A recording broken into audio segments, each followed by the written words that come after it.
What's up, Banditos? And we're live. It's a brand new day. It's a brand new week.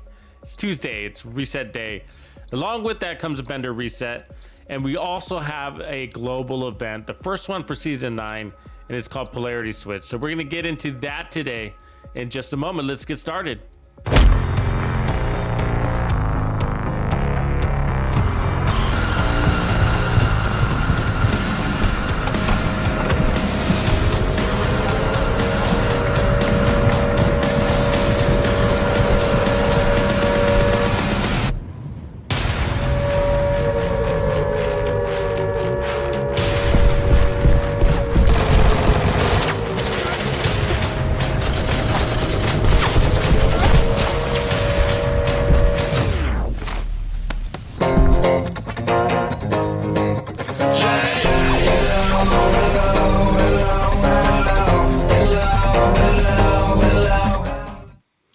What's going on, Banditos? Glad you guys are making with me. It's nice and early in the AM here. Casting from the Pacific Northwest. What's going on, Urban Chaos, Sick Jim, OG Dancing Bear, Wayne, and Electra Scarlet, Skeletor. Right on, right on.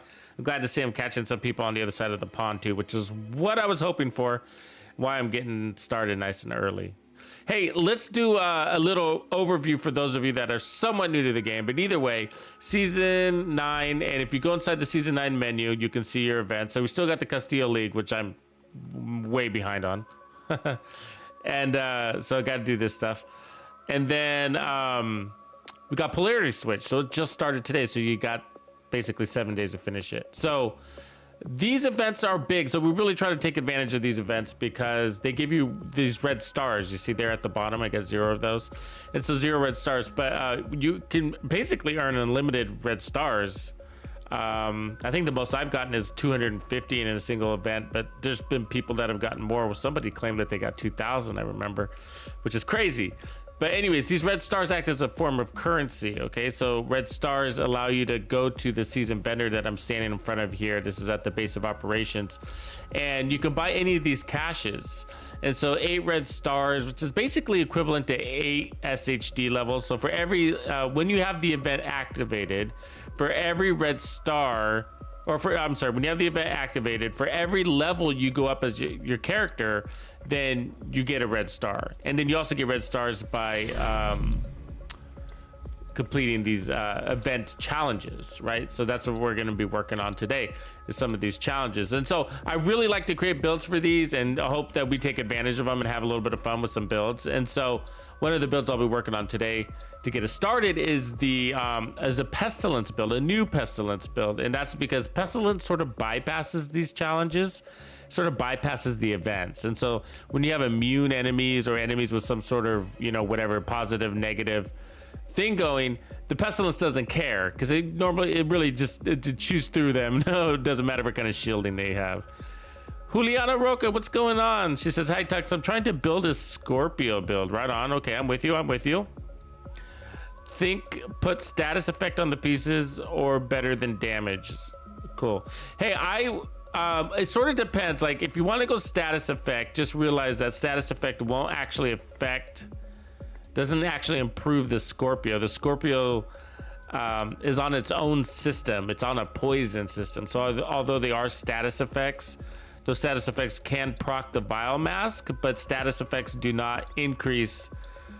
Status effect attributes do not increase the actual status effects coming from the Scorpio. So I think you're better off with I mean, if you want to go straight power, then you're better off with damage if you want to be effective with the gun. But if you want to have fun and basically paralyze the enemies so that your group can take them down, then put status effects around the vial. But yeah, I mean, you know, you still that's the off meta way. But if you're looking just for a really good, I guess off the shelf Scorpio build, then I would roll damage onto it. Try running 4 pieces of the Heartbreaker set and put on the new perfect opportunistic backpack. That'll be a good one, which is using a Getica, and then spotter on the chest, and then just make sure you land a headshot. That'll be fun. Kelly Ward says, Pestilence is my boy. Oh, thanks for the dono too, Juliana. And I'm glad I'm catching you down there too in Brazil. Right on. H Bubby in the house. So anyways, these are the challenges, right? So we're gonna try to, what I'm gonna try to do with this Polarity one is just kind of tackle those big numbers first. And that's what I'm gonna use the Pestilence for. So we gotta get positive and negative, right? And so then we also have these ones too. So the red stars are sort of giving you two things. So like a double-edged sword. You're welcome, Juliana. And so you can so at the same time you're earning these caches by earning red stars, and then you can spend those red stars on even more caches, right? So they go a long ways. So that's why we want to play these events. So you do have to activate the event, which I'll do here. And when you do have it active, you'll see that little icon at the top. So anyways, for those of you that are new to the game or returning to the game and aren't familiar with global events, that's all you got to do.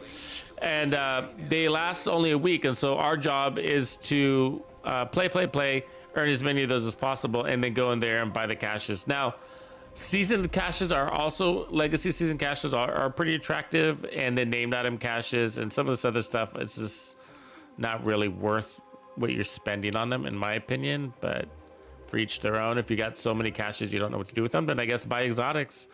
I don't know. But remember, we also have a new currency coming off of Countdown. And so as you can see, I got 2,230 requisitions, and that was really easy to get, just playing and having fun. So that's the new currency at the bottom.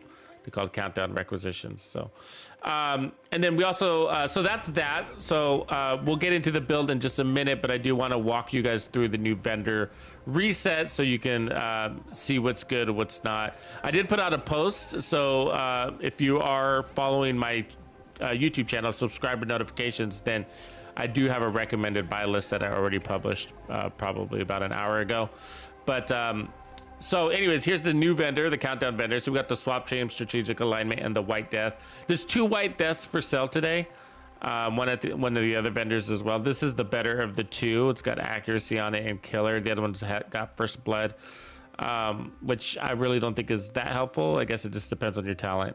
So I don't know, Tony Gunk. I doubt it. Well, wait, I don't know. I really don't know. Honestly, I don't know. Maybe, probably. But I doubt it will work on the hunters. So the hunters are usually immune to that stuff, just kind of like how rogue agents are. But I mean, I was gonna say I doubt it, but I'm rethinking that. It probably is, just like it works in the summit. I bet you it'll work like the summit. Silverback, yeah, I was just about to say that. So like you can buy 20 white deaths and donate them if that's your thing. I mean, I'm not really promoting that, to be honest with you. I mean, if that's your thing, do it. But I mean, it's just not worth the energy, and it's not worth the currency. Even if you got millions upon millions upon millions of e-credits, it's still not worth it. It's just not worth it. And the reason why it's just not worth it is because you can only do so much with your expertise level. Look, I'm level 7, and I have 22 things that I can make level 7, right? And how many things have I made level 7? Like 2. You know what I mean? So that's 20 things that I'm not making level 7. Even if I wanted to, it's too expensive. So my point is like it's pointless to rank everything up. And look at all this stuff that I just from playing Countdown. It's easy. The proficiency part's easy. Just, apparently not for SMGs. But no, the other day I was donating a bunch of assault rifles, and look at how well we did, because I was farming for assault rifles. And so I just donated my junk. And so I think if you just do that, this is my opinion, but if you want to invest, if you want to do that, if you want to take time, whatever. But for me, I just feel like it's just not worth the energy. It's just not worth the time, because when it comes down to actually adding expertise to things, it's so expensive. If you artificially ramp up your expertise to level 10 or 15 or whatever, it's just like, it's so expensive to get even one thing there. It wasn't worth the energy. But that's my perspective. But anyways, if there's a really rare thing, then whatever. But like, named items aren't rare anymore. Does anybody know why? Think about that, and maybe somebody's in chat's got an answer to that. Why Our named item is not rare anymore. Okay, so here's the main vendor: Mozambique, CMM, Banshee. There's nothing really good here, so I'm not gonna walk you through everything. It's just kind of junk. But I'm just gonna show it to you real quick. But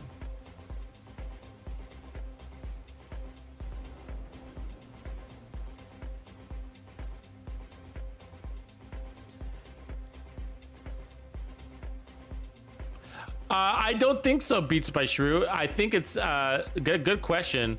There's no. I think it's gonna be like any other currency. There's no maximum. So it just says a number. So well, it looks like there is a maximum on e-credits. Is that really a maximum? Has anybody ever maxed out their e-credits? I'm sure somebody has out there. Not I. Not I. Look at me. I'm like at an all-time low. And that's the other reason why I don't promote like doing the weird things like buying. It's not that weird, but I don't promote buying all that stuff because it does get you in a position like me. As you can see, I only got 49,000 e-credits at the bottom left there. And that's a really crappy place to be. It sucks. Now I got my character down there, and I used to have million. You let me look at my watch, right? I play a lot, and so I used to have millions upon millions, and I always get millions upon millions. But I craft a lot. I mean, I make builds a lot, right? And that ate up a lot. So the improvised gear ate up a lot, but the big one was consolidating my exotics. I consolidated all my exotics. See how they're all like god rolled and stuff like that. So I did all that to all of my exotics, and then you know which is now a mistake. I made like 2 or 3 of each, so I had like 3 for each character, like 3 mantises, 3 nemesis, or whatever. Which is all I'm crushing all of that anyways. So, but that took a lot of resources, but it was good for the community to just show the community the process and how expensive it was. That was kind of the point. So, but you don't want to get down here, and so when you go and buy 174,000 mods, because that's how much you would have to buy in order to upgrade everything. 174,000, because you need 3,940 proficiency ranks, right? 3,440. You need 3,440 proficiency ranks, which is going to cost you 174,000 mods. Is that right? Is that the number that yeah, anyways, I covered it in the video. But that's crazy, right? To spend. It ends up coming up with like 74 million e-credits or something like that. So, which not very many people have 74 million e-credits, I don't think. But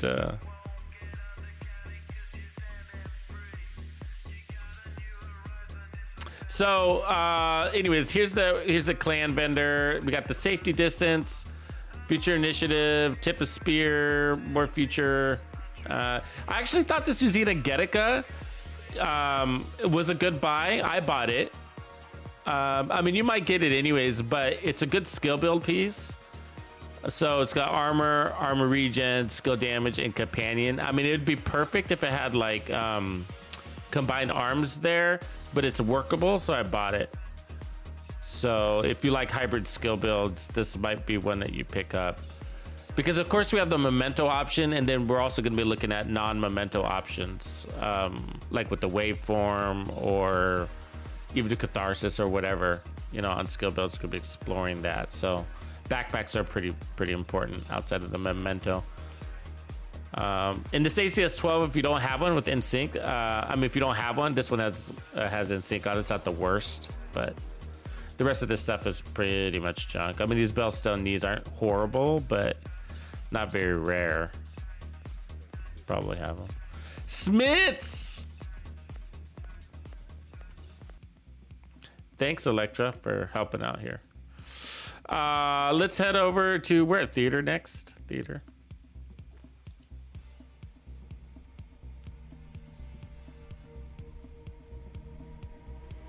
Kelly Ward. You're welcome. Yeah, you're welcome to jump in. Did you say whether you're on X? Yeah, you're on Xbox. Yeah. We just opened up another Xbox clan, so it does have space. Actually, it's a couple, like a week or two new. So yeah, I mean, you should get on Discord anyways. It's really the best place to be, because we do a lot of like we have the countdown channel now, And so like if you like Countdown, we're really well organized with Countdown. We got like this little event. All you have to do is hit an emoji and you automatically signed up for the event, and then you just have to log into the game and show up to the chat. You're good to go. But either way, I mean, but it's not required to be in Discord, but it's just a good place to connect, especially with the clans. But Diddy in the house.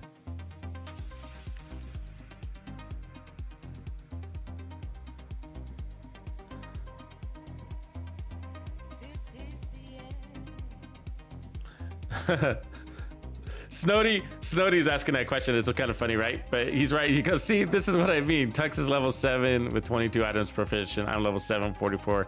How does that work? You've probably been more intentional about snotty casual play. Yeah, you've probably been more intentional, right, about being proficient.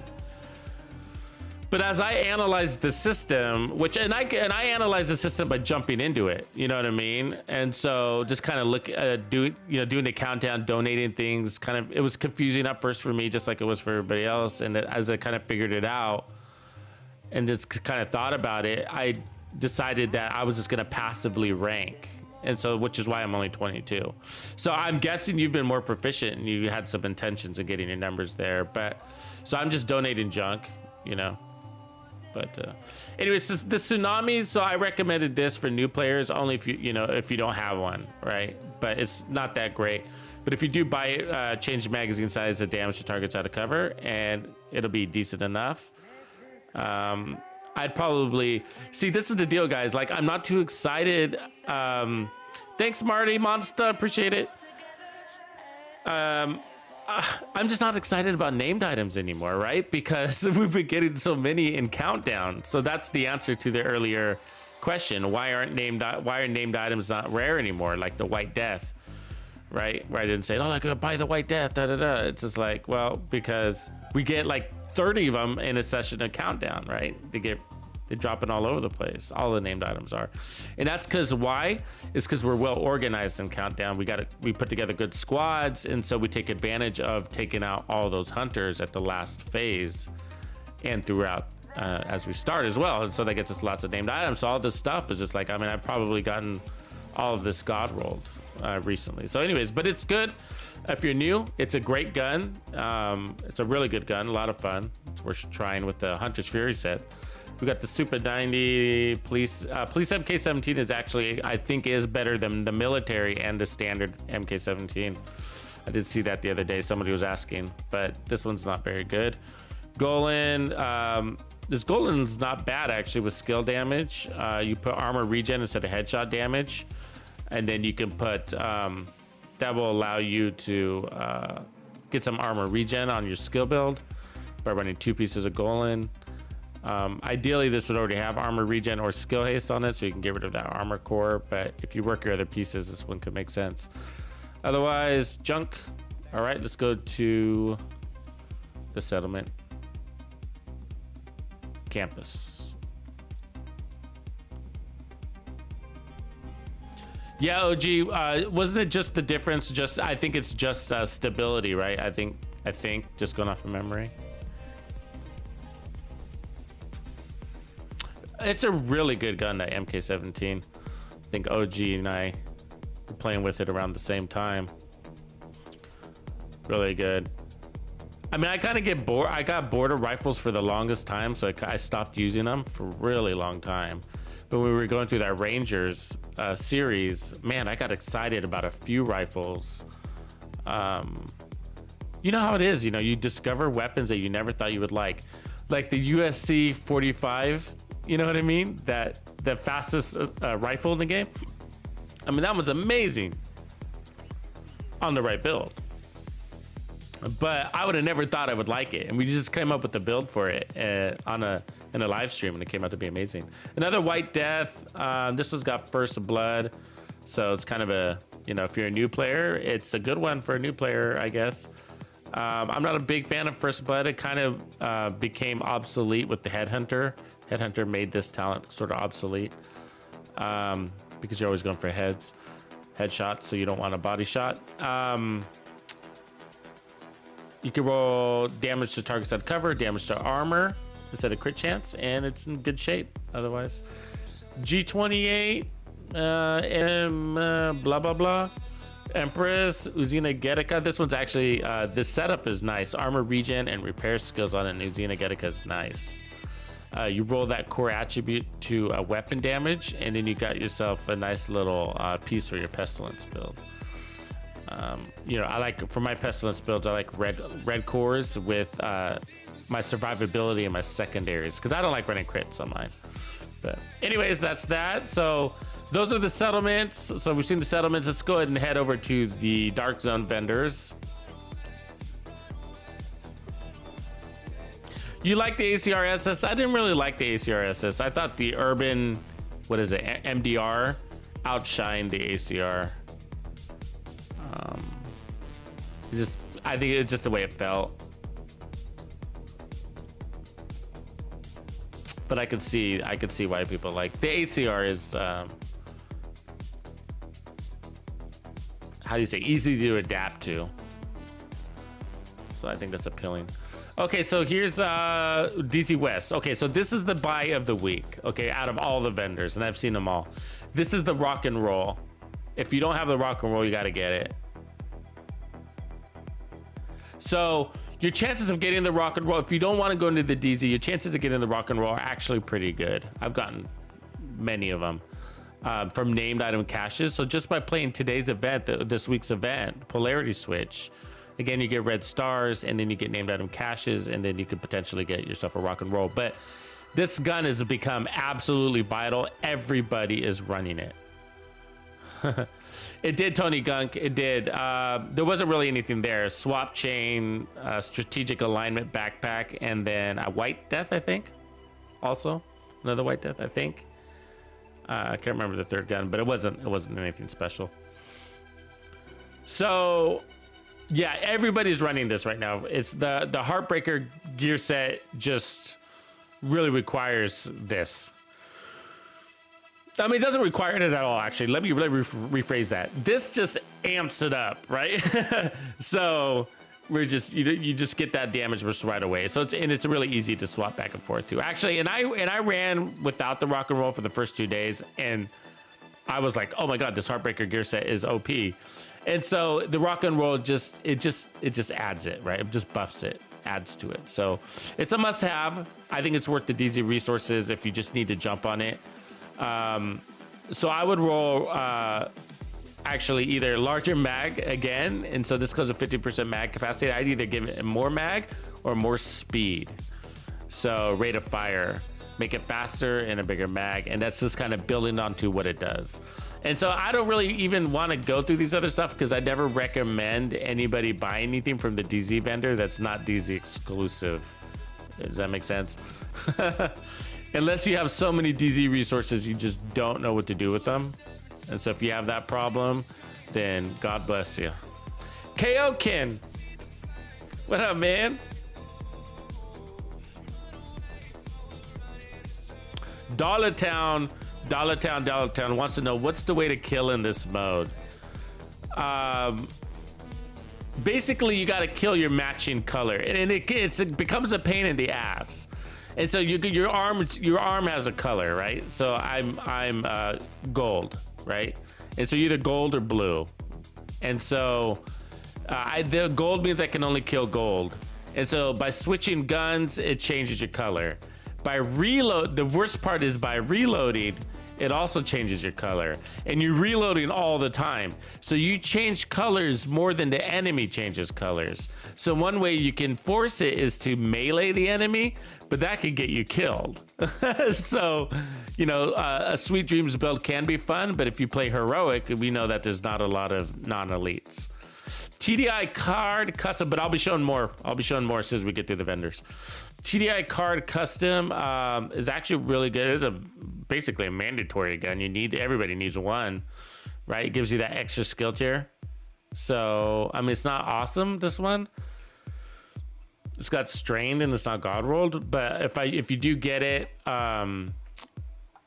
you can put on what is it? It's not reformation. Okay, so if you put on reformation on and this TDI card right? It gives you skill tier, and reformation gives you, what is it? Is it 30% more skill repair just by landing a headshot, which is not that hard with a pistol.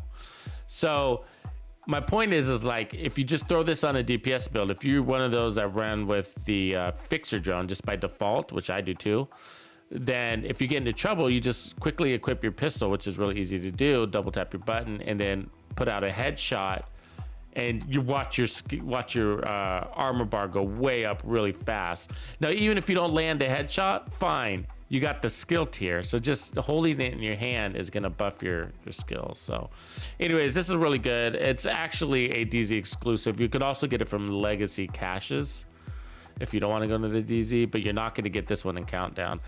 You can farm named item caches to get this as well, so playing the event. Otherwise, this other stuff, yeah, nothing really worth looking at. Which vendor are we at? Okay, that was DZ South, and then DZ East.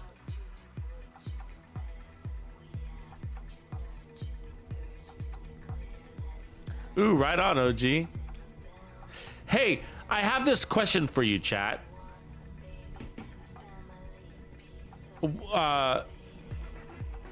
What?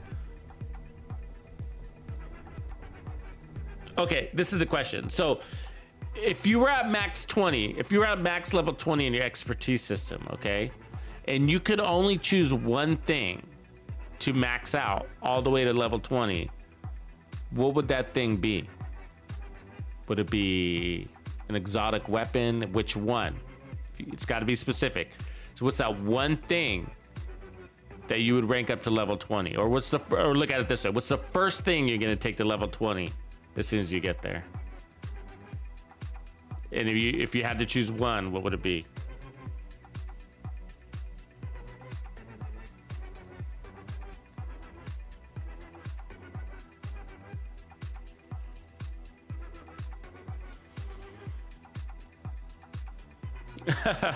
Who said that? Versatile talent event? Who said that? OG, you're funny. It is, you're right. I mean, you're totally right. But that's funny, right? But so that's why I want to show you the Pestilence build, because if you just want to cut through the BS sometimes, which I sometimes do, and I usually come up with some sort of build that synergizes with the event, but sometimes you just want to cut through the BS, and so that's why I got this Pestilence build, because it just chews through the enemies anyways. So here we are, DZ East, and this one's got the perfect status, the Carnage, which is good if you're working for your bleed, but not rare, not DZ exclusive. And you can get this you probably have a really good chance of getting this from Countdown. So yeah, no bueno, no bueno. No compra. Do not to buy. Do not to buy. So I talk in Spanish and then put an Italian accent on that. In case you were wondering. Okay, let's go to New York real quick. Okay, we're almost done. This is it. Just New York. New York. Nemesis Scorpio. Memento. Josh Carroll loves his FAMAS. Look at that. He chose the FAMAS. I like that one. Unexpected. Anthony says skill, turret, or drone. Smart. I was thinking, so myself, if you want to know my answer, I'm sort of torn. I'm thinking Nemesis also. I'm also thinking Nemesis. The reason why is because, for one, Talfan says Liberty Pistol. That's a good one. I like that. Tim Odin says Police M4. Very handy weapon. That's a crowd favorite for sure. MP5 ST. That's an MP5 is a SMG, right? So I really proud of you. A lot of you guys. Because I think weapons is a really good choice for the most part. Because I mean, it doesn't really matter, but it doesn't matter. But the way I look at it is that, you know, when it comes to like, well, which gives you the most benefit, armor, skill, or weapon damage? Now, for me, I think it's weapon damage. I say weapon damage is the best thing to go for first, because when it comes to the Division 2 and survivability, it's about damage output, time to kill, right? Time to kill is the single biggest factor that goes towards your survivability. And then from there, of course, it's situational awareness, and then it's speed and agility. And then after that comes in your, how do you say, independence to regen. So like armor regen, armor on kill, repair skills, whatever. And so in that order, and then it's armor, and then it's armor. That's the order that I put it in. And so that's why, like, I went for I was like, okay, well, I guess I'm gonna get the most bang out of my buck for that. But skills is also pretty clever because, you know, if you run a lot of skill builds and you use turrets and drones, I mean, that's damage too. So skills is clever, if you go that route, or even heals. But the other one was, I was torn between the Nemesis and the TAC 50, actually. So you can do specializations, if you didn't know that, special weapons. The reason why I decided not the TAC 50 in the end was because the TAC 50 is, I think if it shows, or any special weapon, if it shows here, it says blah, blah, blah. Right there at the bottom, it says reduced damage against named enemies. So that's the reason why I went against the TAC 50, because it's reduced damage to named enemies. And so the reason why I wanted to do the TAC 50 is because it's stronger than the Nemesis. And I figure by buffing it by 20% damage, or whatever my damage is going to be from expertise, which would ultimately be 20%, then I was thinking, well, maybe I can one tap elites right out of the gate, named elites right out of the gate, you know? Like you see the boss and you just take him out with a single shot without having to stack anything. And then because of that reduced damage debuff, I was like, I might as well do the Nemesis then. You know what I mean? And so my hope is to get the Nemesis so strong that, you know, you could take on a named boss from a single shot. I don't know if that's going to be the case, but I want to try. Okay, so we got the enhanced AUG model 700. Yeah, there's nothing really here. I mean, if you need the ACS, there's another one in sync. So the other one I think was at the clan vendor, so it's the same one basically. So poor man's rock and roll right there for you. You could pick it up today and see, because I'm bad. None of this other stuff was really any good. All right, headed to Benitez. Right on, K2. Right on, I'll check you out. MP5, speaking of the MP5, look at that. There's one right here for sale. Steady-handed, not very good one though. None of these are any good, so, yep. Junk, lots of junk. So the vendor reset wasn't very good, and as a matter of fact, like even the rock and roll was for sale last week, so it's sort of not new. It's like deja vu, right? That's been happening a lot lately. Getting double. Back to back, same thing.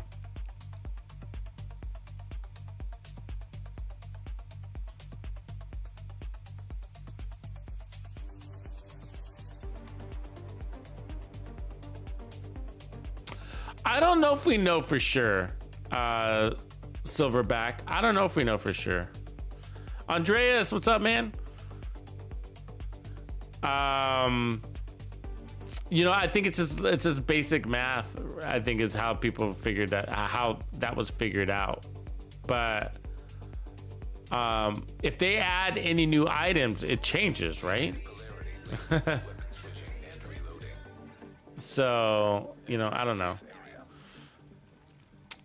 But I'm not too worried about it, because the reality is it's infinite. So as soon as the season 10 comes, that number's gonna change anyways. So it's always just gonna keep going up every season. So did you guys see that the 15.1 patch notes are out as well?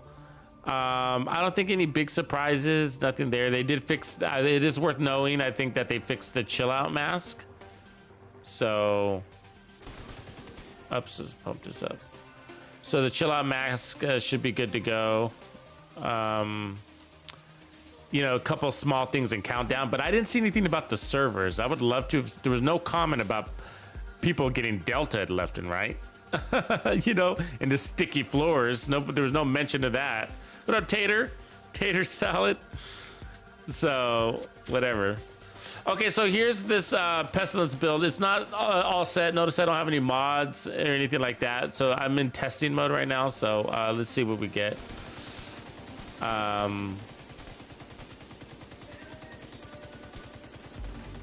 So basically, I'm just looking for that. And so let's see what our ticks are.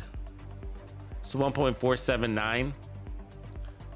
That's just the tick. So that's when I play with my Pestilence, that's what I'm after. So I was playing with this earlier, and so there's some things that you should know. So this build is going to be for Polarity switch. So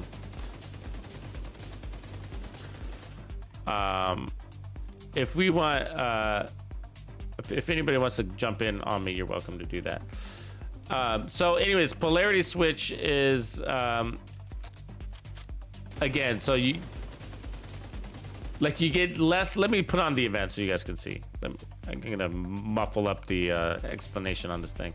Basically, let's go here. Details. Okay. So where does it go? Blah blah blah.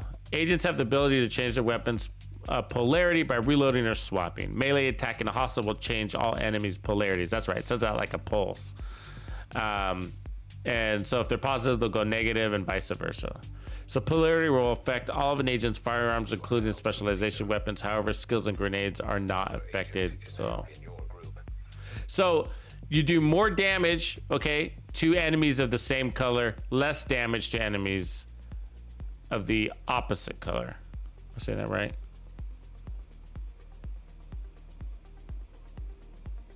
Yep, that's right. So it's easy. So all you need to know is aim for the guy with your own color. Now with the Pestilence, that's why I want the Pestilence. So because we want, I'm going to be spreading the Plague of the Outcast. It's going to bypass. Plague of the Outcast is not racist. It does not see color. Let's just put it that way. Or maybe it is racist because it doesn't see color. Ooh.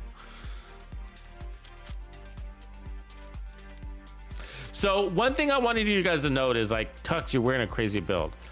Like, how are you only wearing 2 pieces of Heartbreaker? That's right. So I'm running 2 pieces of Heartbreaker just for that 15% weapon damage, right? All right. So there's my second piece. I'd rather have repair skills there, but I just don't have that one on me. So, and I don't want to run any armor. You don't want to really run any armor on a Pestilence build, a Pesty build, because it runs the Plague runs basically off of raw weapon damage. So you can amp it up, which is why I'm running Perfect Glass Cannon. You can amp it up. And then I'm running the Sawyer's knee pads because it gives me 30% weapon damage when I'm standing still for 10 seconds. And then I got Vigilance on the backpack with just some more raw weapon damage. That's why I'm wearing Walker. I'll change that headshot damage to repair skills. And then I got the Contractor's Gloves, of course, for more LMG damage, and damage to armor also helps the Plague. And so it's got a red core, and I'm gonna change that status effects to more repair skills. So I can, because I'm running Glass Cannon, right? And so Glass Cannon is amp damage, amping up that Plague. So I'm basically gonna put all my attributes into, all my mods into repair skills, and then this is gonna buff that drone a little bit. So that way it can take some pain. Now, what I want you to know is that 4 pieces of Heartbreaker does not affect the Plague. I tested it earlier, unless there's something that you guys know that I don't, but with the pulse and everything, It does affect the weapon damage, and I was getting some beautiful numbers. I was actually hitting over 1 million with the Pestilence on a 4-piece Heartbreaker build. And so you can do that. There's nothing wrong with that. It's just going to rely, it's more like this was the one that I had here, and then I think I was running this one. So let me just show you. So let me ramp it up real quick. Okay, so I'm gonna ramp it up real quick. Okay, we're ramped. Now, watch the damage numbers. See that? 1.3 million. Basically. So 1.3. We're not really a crit build, so over 1 million on the base hits. See that? So 1.3 when we do crit at the highest. Okay, but watch the plague. 1 million on the plague. See that? Now, okay. Now watch the plague in a second. So let me take one of these pieces off. Heartbreaker there, and then put on. Oh, I don't want to put on contractors. Let's just put on this one. Okay. So 1 million, right, on that plague hit. So I took off Heartbreaker's buff. Right now I'm only running 3 pieces of Heartbreaker. So, but we got the same number of red cores, right? So our crits went way down. Look at our hits, way down, right? Look at our ticks. They're the same, give or take, right? So the buffs from the Heartbreaker set don't add any extra damage to the plague, but they do add extra damage to the gun. Now that's not a bad thing. I mean, one, we're getting bonus armor, which is nice to have. We're hitting harder. We're gonna start hitting up to 1 million when we're at full stacks. Over 1 million. Let me just buff that thing up real quick. And so you're gonna get more survivability, which helps you put out more shots, but also you're hitting hard at 1 million. Look at that, that's hard. I mean, that's hard. 1 million on those reds, 1 million in the reds. So killing allows you to, that waterfall effect to spread, right? So if killing faster, which is what that will mean, what that means, allows the waterfall to spread. So, you know, or you go the other way, right? Or you go the other way. And so this side has some drawbacks. So we're gonna try both. We're gonna try this one. This one's got glass cannon, so you know we're gonna be super squishy. So anyways, so that's why I'm running this build. Now let's go try it on Kaokin's in the house. Right on, Kaokin. And so we're gonna go try this one and just see what we can do. Let's go farm chest pieces. I think would be good to farm today. But let's re-roll those pieces I was talking about and then add our mods, and then away we go. So.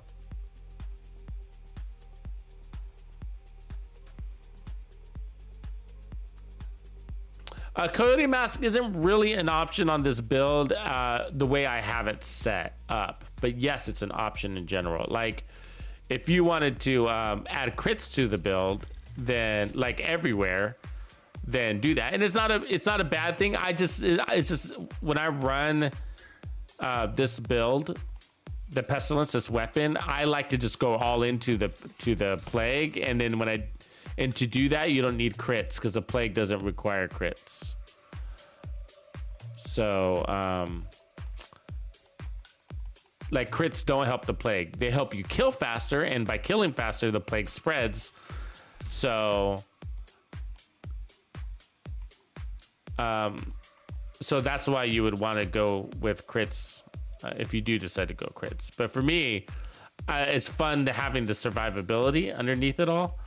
And so that way I can shoot more because the gun's kind of slow, you know?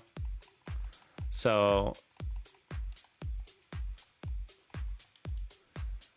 but I do like the Heartbreaker setup. I mean, that's the same concept and you get bonus armor. I mean, I think I would rather recommend you do that if you wanted my opinion on it. Like, that's cool. That's a cool setup. But 4 pieces is not a bad thing. This first, this control point actually sucks. I gotta be honest with you. This is this big ass gun that shoots at you. Yeah, Katanas, you're probably right. I mean, Katana, I mean, not probably right. You are right. Eclipse, what's up? Old Gonzo's in the house.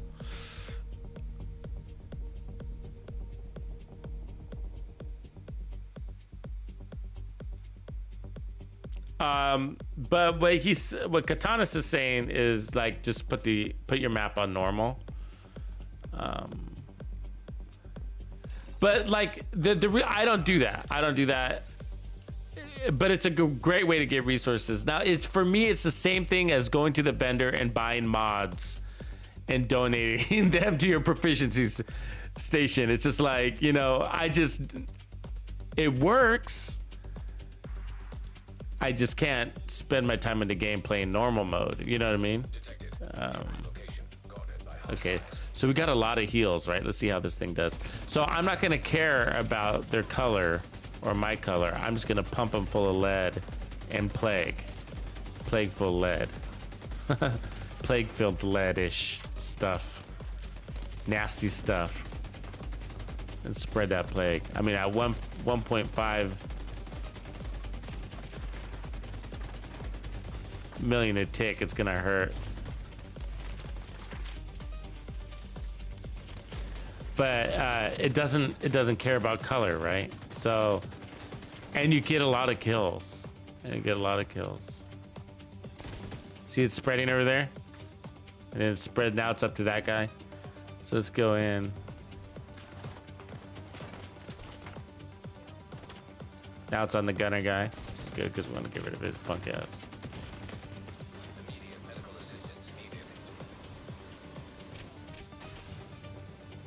Those fucking grenades flying at me.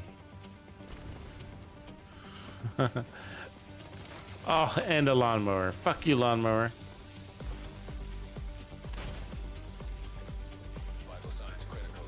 That's why I hate this map. You know what I mean? There's a lawnmower and a turret, and it's all a nightmare.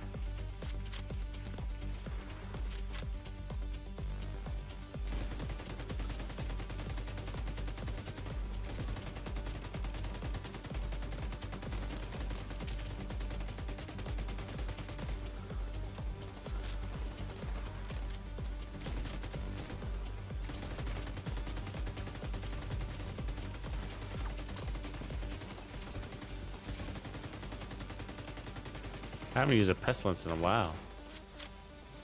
Oh, look at this thing staring at me. I'm kind of creeped out.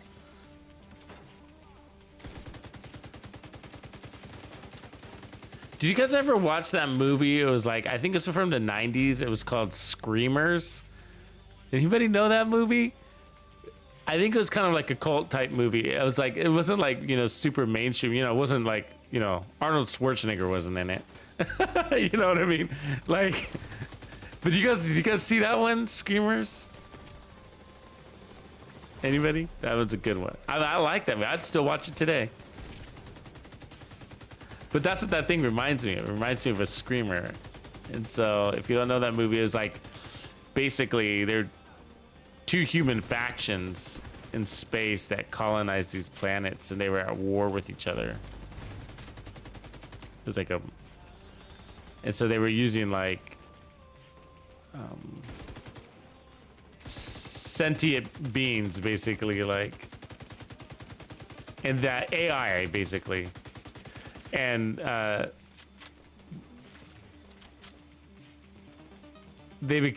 became self-aware and started creating its own army, but they were tricky.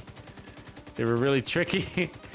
Like it's actually basically, now that I think about it, it's like Terminator. Speaking of Arnold Schwarzenegger, it's like Terminator, because they started creating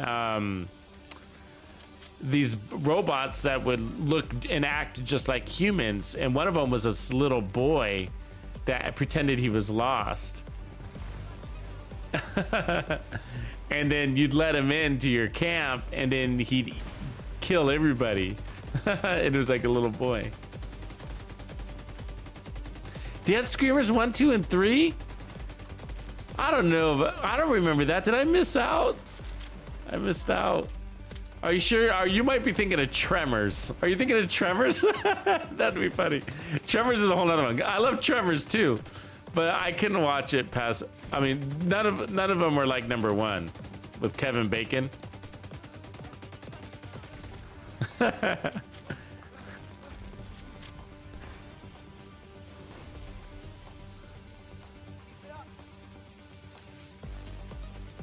Yeah, Josh, you can run Catharsis Mask if you're planning on taking damage. Yeah, somebody was asking me. I started this build with Heartbreaker, and somebody was asking, hey, I haven't seen anybody come up with this Sawyer's knee pad Heartbreaker build. And I was like, hey, actually, I'm on it. Because I wanted to run it with the Pestilence. I wanted to come up with the Pestilence Heartbreaker build. And so that's what I'm starting with the Sawyers, but I mean, we're only running 2 pieces of Heartbreaker, so we're not even a full Heartbreaker set here, but I want to run this. This is max damage, and I want to compare it to the running a 4-piece also. So we're definitely gonna be running that too, because one of the things I want to ask the question to the community: is it worth it to go for full damage, crazy with the? Do you know? Because is that the direction that we're going in the game? Are we tired of being strong but weak? You know what I mean? I mean, we're strong, we put up really good damage, but doesn't it feel good to be Heartbreaker damage? I gotta say. I mean, it feels good to me. I don't want it to be nerfed. You know, the enemy is so fucking strong in this game. You know what I mean? Like, I'm sick of having to run glass cannon just to feel powerful, right? I mean, I worked glass cannon a lot. I did, because that's what it took to be able to have good survivability, really. You know, it's not the only thing, but what's the word I'm looking for? It levels the playing game a little bit, evens the bar, right? And so Heartbreaker does too, but it comes with survivability. Holy shit. Speaking of which, I got a brand new build launching at 9, and it's gonna blow your fucking brains out. Coming at you real talk. Tux real talks. Yeah, it's dropping in 2.5 hours. And if you're part of Texas Players Club, then if you're a Bandito to the bone, then you've already seen it, or you have first access to it. But everybody else will get it at 9 in the morning. And this one's a big deal. It's a big deal. It's probably the one you've been waiting for from me if you've been following my channel for a while. If you've been one of those guys or gals that have been asking, hey Tux, when are we gonna see your hybrid for season 9? Then today is your day. Today's your day. Now there's more than one. So the other one I'm reserving for Texas Players Club. So make sure you sign up for Texas Players Club. Join Texas Players Club if you're not. And then today's is going to be available for everybody, Texas Players Club or not. So let's see here.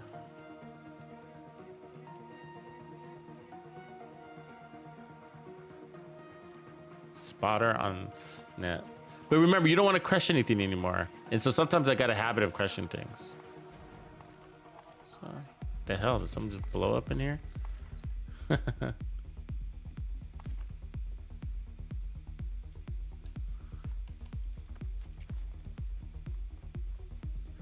So that did feel pretty good though.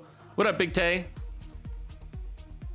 Hey, I should also mention too, because there might be some sort of confusion, all the builds that I make are open to the public.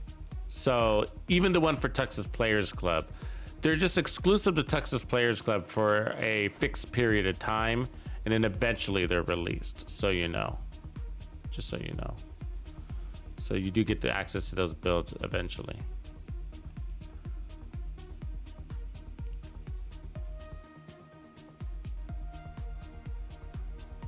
I know, OG. I was gonna say I feel a little naked without you in the game.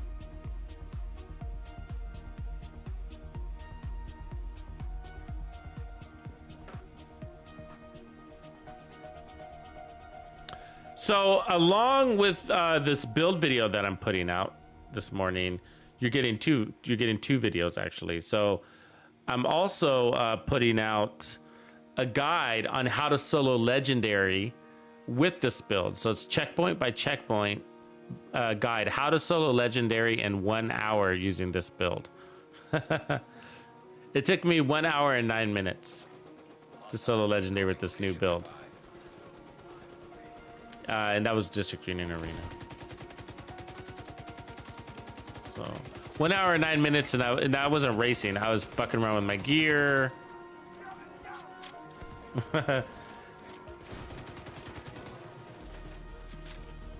So that's just going through the motions. And you know what the funny thing is? Like, check this out, and I'm sure this has happened to everybody. Like, I had to do it twice, and so the first time I was basically the same time, actually, about an hour, and I died in that last room on District Union Arena. The worst place to die, right? You know what I'm talking about? That very last room. Oh my god. Oh, come on, come on. Oh fuck. They melted the shit out of me. Foam and fire? What is up with that? See, that's also, you know, whether I had a glass cannon or not wouldn't have made a difference there. I was fucking toast. You know what I mean?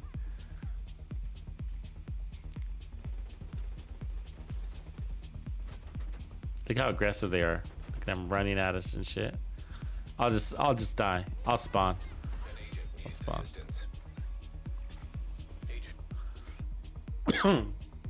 Yeah, these are fun. I mean, I think that's, even if you don't solo legendary, it's actually really helpful, these guides, just for legendary in general, because what I teach you is, and I know a lot of you guys have been playing this game for a while, so but what I aim to help is, especially with the new players, is to know your priority targets, who you should be shooting for. Every checkpoint's different.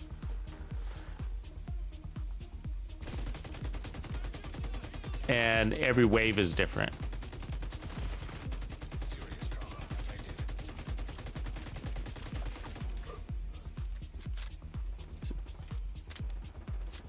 That heals are nice, right? So we can't take burst damage, of course. That heal is not going to help against burst damage, but so also cover is actually really important too. So like, which cover is ideal, you know?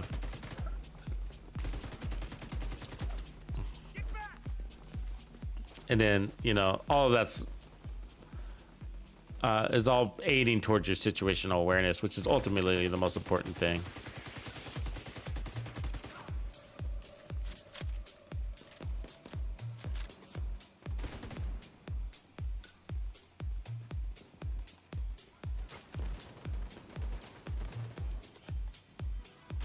I like shooting all these fires. There's a lot of fire in this control point, so I like blowing it all up. Making sure there's enough fire on the field to annoy the NPCs as much as they annoy me with their fire. Nicholas, what up, man? Yeah, I should have put incoming repairs. I'm not sure I have any here. Let me check. That's a good point. I should have at least one. Even protection from elites actually isn't bad too. My incoming repairs might be on my other character. Yeah, so let's see here. Yeah, I don't have any. But you know, I have found that layering your defense is better than going all into your defense in almost everything. So I mean, like, putting incoming repairs with repair skills and protection from elites is better than all repairs, or all repairs and protection and incoming repairs. It's like having 3 is better than the 2. Having 2 is better than the 1.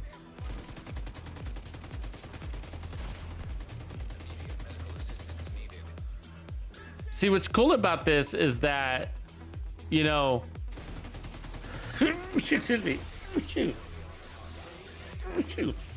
like, I'm squishy as hell, but I haven't noticed I haven't had to use any med kits. because the heals are really cool.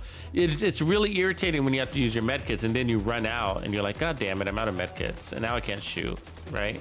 Because if I shoot, then I'm gonna lose my armor and then I'm dead. So.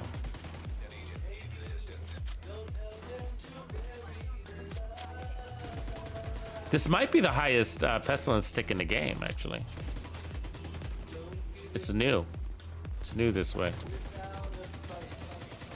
Does anybody know? 1.48, that's where we're at, I believe.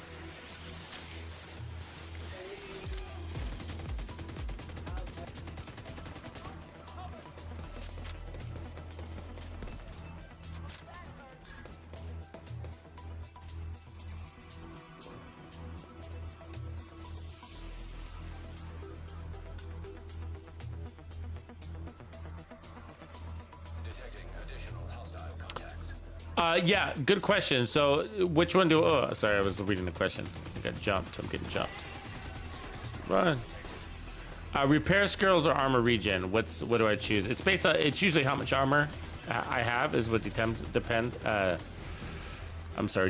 that for the most part. Now that's not like a rule because there are exceptions to that rule. And now the exception to the rule is how much bonus armor you have. And with Heartbreaker opens up that exception. So for example, the other day in Countdown, I was running, what was it? I think it was a single armor core on a 4-piece Heartbreaker with max armor regen on it. Armor regen was on all the secondary attributes. And the reason why is because Heartbreaker was giving me all this bonus armor, and then I stacked on protection from elites. So protection from elites was protecting the bonus armor, you see? So I think we were at, whatever the armor was, we were landing around 2.7 million with all of the bonus armor. Yeah, that sounds right. We had 900,000 armor, and then we got 2x bonus armor. And so it worked out. So then I put armor regen. Actually, one of the pieces is here. This is one of the pieces. So they all look like this: weapon damage and armor regen. And then I put protection from elites everywhere. And then I was running the chest and the backpack. And it made sense because the bonus armor was always there. And so I didn't need very much bonus armor, and it freed up my skills so that I could put on the Reviver Hive. And then this was for Countdown, so that I can drop the Reviver Hive for my downed homies. And then I used the decoy for the hunters. And so I didn't have to run a fixer drone, which is sort of a wasted skill if you got bonus armor, right? And so you're using the skill for that one rare chance where you have no armor and bonus armor. And so armor regen made more sense because it freed up a skill for me. And then even if it wasn't very much, it was only like 30,000 in armor regen. Even though it wasn't very much, it was happening underneath the bonus armor. So it didn't need to be very much because I always had bonus armor with the rock and roll shotgun and all that. So it was just for those rare occasions where they do break through my armor. And then when they do, I'm protected by bonus armor so that the armor regen doesn't have to work very hard. So you don't need very much. See the plague ticking away over there? Oh, it just expired. Nope, it's still going. He's dead.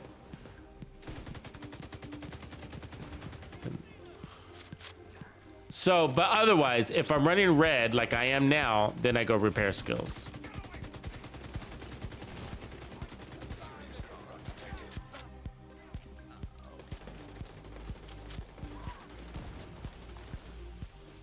And then the other exception is, of course, just like that Heartbreaker build, like if you don't want to run a skill, or if you can't, if you need your skill to be something else, then you need armor. Then you got to go armor regen.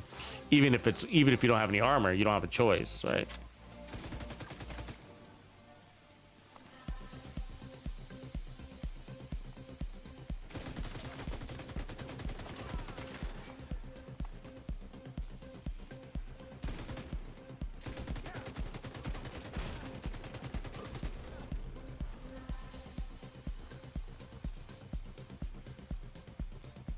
We're like barely surviving, huh? I mean, we haven't had to use our our kits, but mostly like, you know, that our armor gets dangerously low.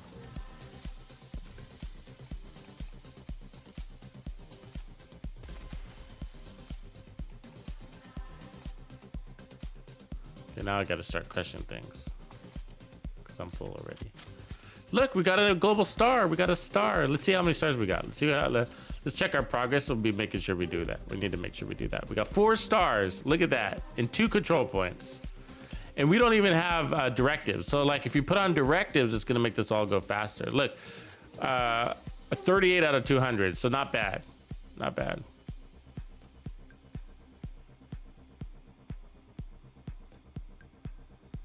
Yes, ugly short man. Yes, deconstruct stuff all day long. That's what I'm doing. So I fill my backpack. Oh, deconstruct. I mean, donate is the right word. Try to donate more than you deconstruct. But if you're really low on resources and you don't have the watch points, then that's what you got to do. Deconstruct. But like right now, my backpack is full. So I'm going to mark everything. Sort through it. Oh, that's a nice Fenris, isn't it? I was thinking about making a tank build for you guys too. That could be a good one. Bellstone with kinetic momentum.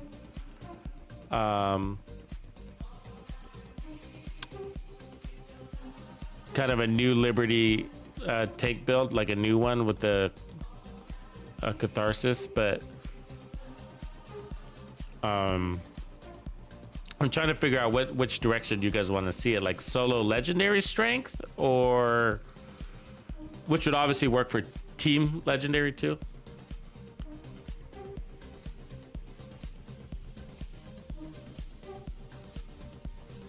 But I'm thinking bulwark shield, like a true tank, like a true tank, you know. Let's see here.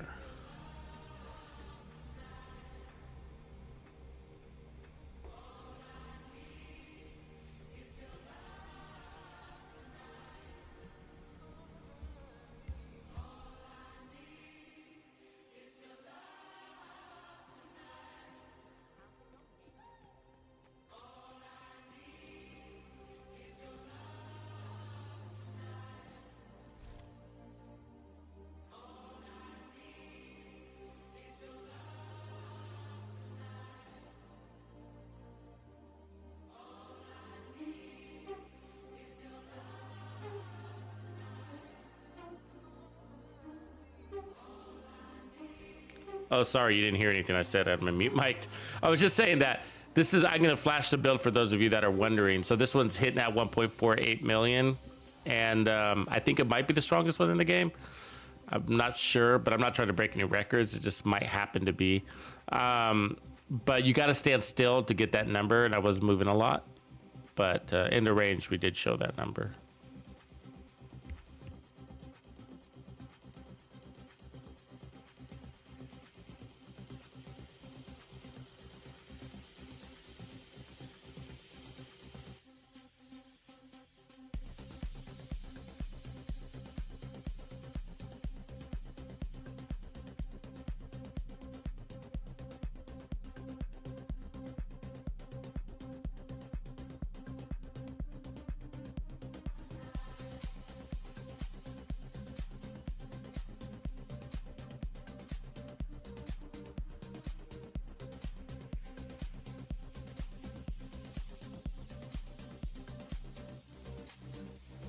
Okay, so let's donate our junk here. So you go to expertise, just donate all. That's all I do. And that's how I got to level 7, just doing that. Now I do, like, countdown is the fastest way to do it. And I think the most important thing for maintenance reasons is to just make sure your backpack is as low as possible, you know? Like, not full of inventory, but because I'm testing this build, I got extra crap in here that I shouldn't have. But, so that's the strongest build right there, I think. Let's just go into testing range and test it one last time, just because I can't remember exactly what that number was, but I know it was 1.4. And then I just need to know what the trailing number is. I'll just take a quick second. and then we'll adjust it, because I think part of it is just kind of like, okay, so it's cool to get the highest number, and it was actually pretty cool to see the enemies drop like that. I mean, I wasn't worried about what color they were, and that's the goal. You know what I mean? That was the goal, is that we're killing equally. So let me ramp this up real quick. Oh, I don't need to ramp up, actually. This isn't a 4-piece. So let's see here. So all I gotta do is stand still. So as soon as that happens, I'll stop shooting. 10 seconds. There it is, 1.479. So yeah, 1.48, right? Isn't that what that is? So 1.479, we can round that to 1.48. So that's pretty damn high. Is there a way to get it higher? I don't think so. I mean, the Catharsis mask might get it higher, but again, it's, let's try. Let's try. Let's just see.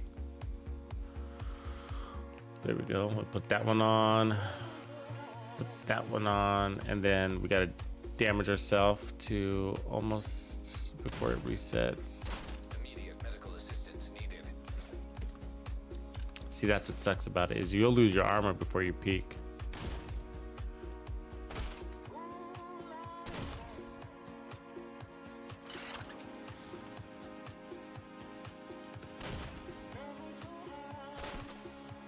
Okay, this hold there because I don't want to go over. All right, and then reload.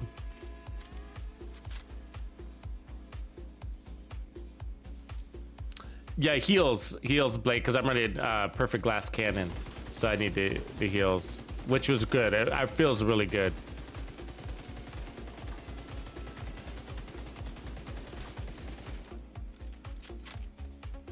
.3, yeah, so it's weaker.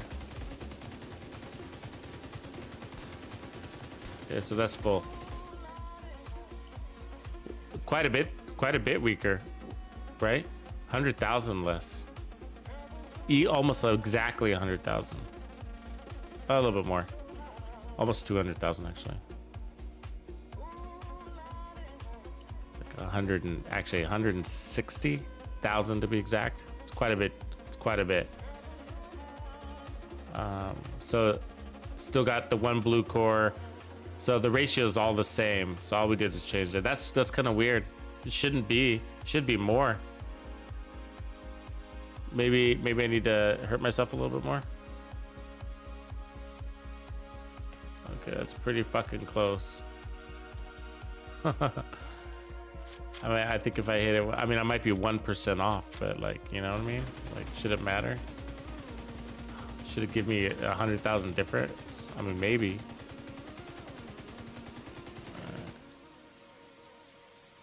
Yeah, no, I barely pushed it up.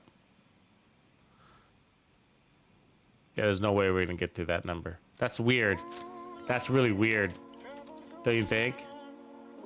Because that's 30% weapon damage right there.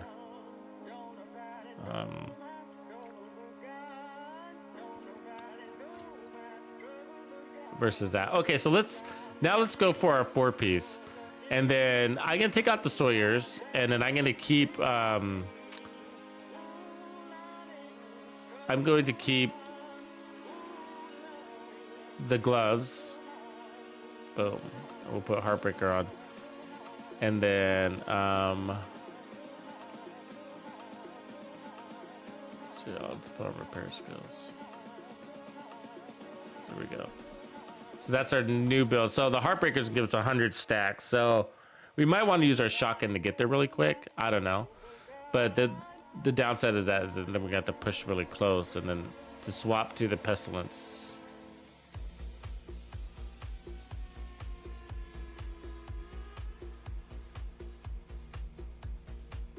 Pestilence doesn't do really good at close range, right?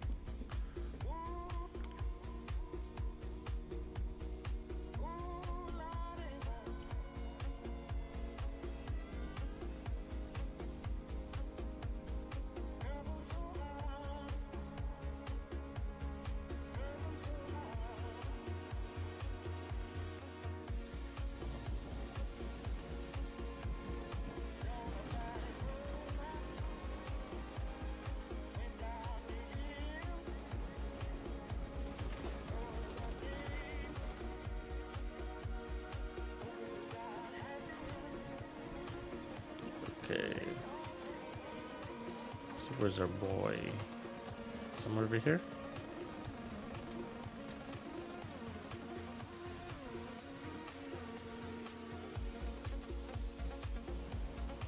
Better flag him because I don't know where he is. Where'd he go? Oh, he's back at the White House. We'll head over here. I want them chess pieces. Chess pieces are value, right? They give you good components. Not components, actually. The fabric. They give you a good chunk of fabric. I actually like farming backpack of chess pieces just flat out whenever I get a chance to.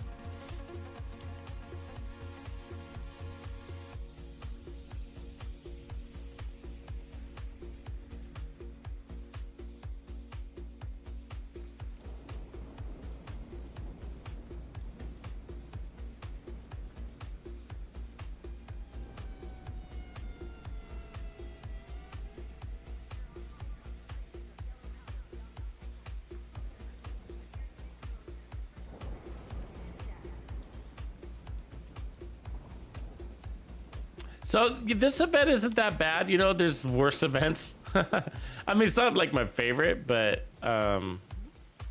it's not that bad.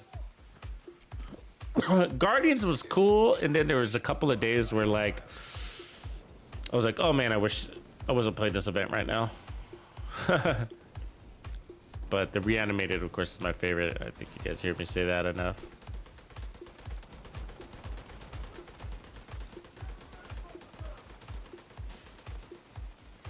I was saying one day that I wish that they gave us like a permanent game mode that, like a global event, where you know you could turn it on and off for the whole map. Thought that would be cool. Like reanimated event forever, you know? Hit the switch. Even if there was no extra loot, just the fun of it's kind of cool.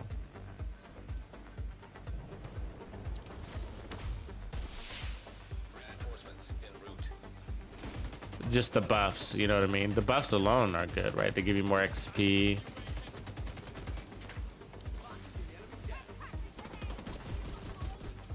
You gotta get that pulse, right? So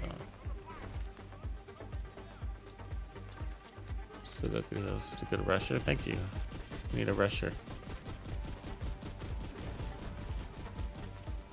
Oh, that fucking foam is gonna be the enemy, I can tell. Okay. Just pump this guy full of lead, it's easier. Get that play going.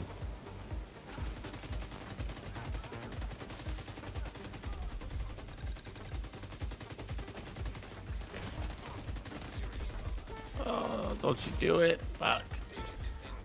Yeah. They're swarms, man. They're bees.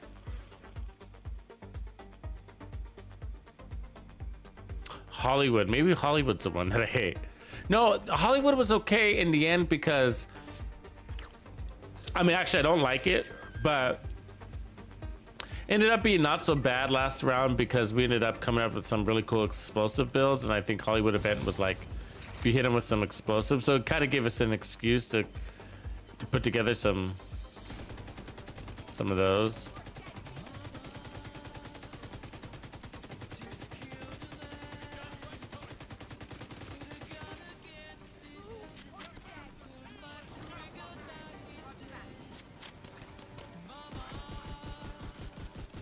See, this is kind of a pain in the ass, actually. This doesn't make sense. You know why it doesn't make sense? Because you can't switch to your shotgun or you lose your plague. Any plague that's out there goes bye-bye, right? So, which is fine. You can still use the set, but you don't want to switch your shotgun. Damn it. What is the deal here?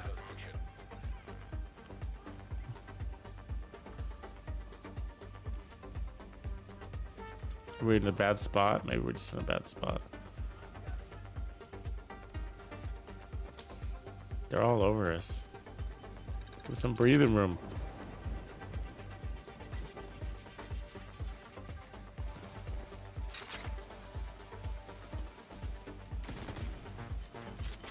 I'm used to playing in tight, and I have to get very used to this slow. This is a slow LMG. You know what I mean? Everything about it is just slow. Slow reload, slow rate of fire, slow RPM.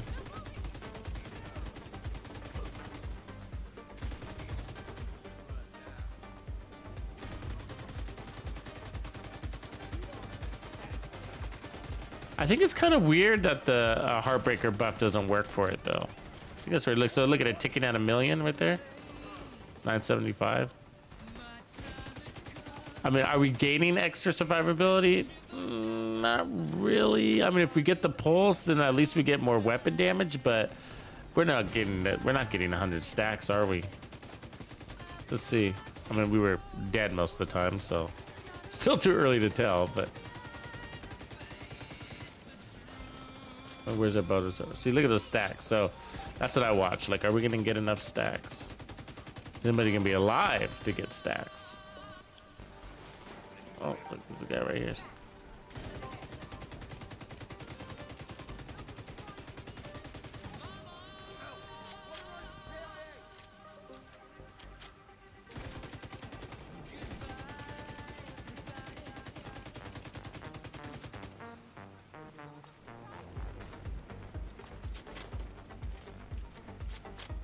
But the good news about the Pestilence is that, again, we don't have to worry about who we're shooting and what color they are. They just die. But there are buffs if you do, you know, pick the right color. So we'll do that. We'll do that later.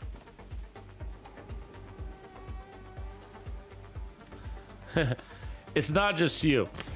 Not just you. Xbox Legend. Some of these events are so I just kind of made it a point, like, kind of for the community, that I'm gonna start playing the events. Like, I normally would skip Hollywood and Polarity switch also. Normally switch these, but I think it's worth it for you too. I gotta say, it's not just for the community, but now more than ever, I think you need those resources. So to play it, I forget who mentioned it earlier, but even like going into easy mode and getting all those red stars is probably worth it, so that you can just get the rewards track. Because on that rewards track is got some there's gonna be exotic caches, right? So like here, what do we got? I mean, we got named cache. I mean, I like that. Crafting. We need resources, right? Because you're donating shit. Season cache, optimization cache, another season. So that's key. Getting good gear.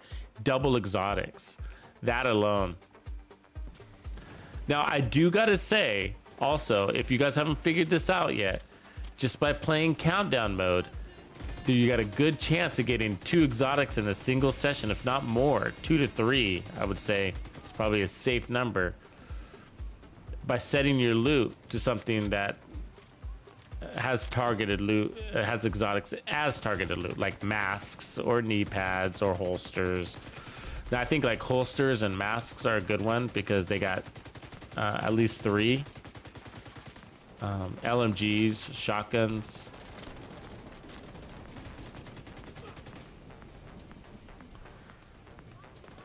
Which reminds me, they fixed the targeted loot so you can no longer get the new exotics unless you've unlocked them. Yeah. That bug.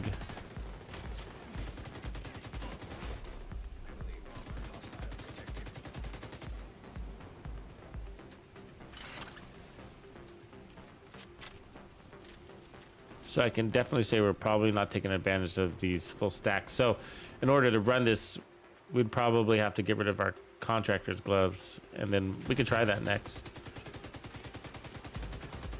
We're wasting.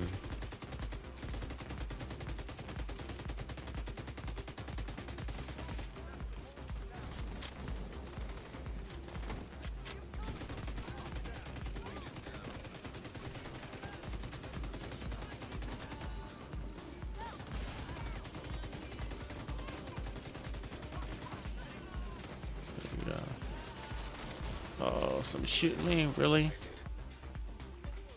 Oh, Rusher. I mean, I feel like we had more survivability with glass cannon. That's a funny thing.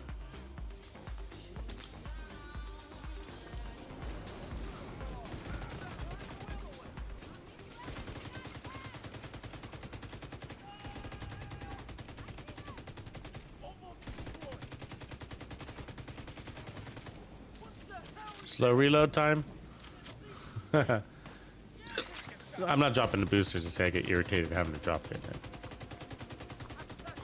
It runs out really fast. And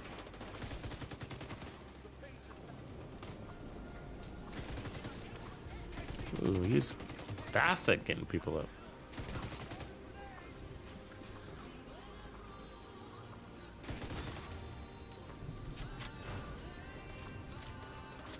So notice we don't have much of stacks. In fact, we don't have any. And we have the capability to get 100. So that's like sad. That's really sad. You know what I mean? We're just doing a really horrible job. No, but even when there was a gang of enemies standing in front of us, it was just like, it's the RPM. I don't know. We should have enough RPM. I don't know. 650, 600. What is this thing? 605. I mean, if the Kingbreaker can do it, well, it can't actually. The Kingbreaker's not very good at it either. So the difference is that we can't use a shotgun, so that's why. So the Kingbreaker, you can whip out the shotgun and ramp it up, but we can't do that here. So we need to change.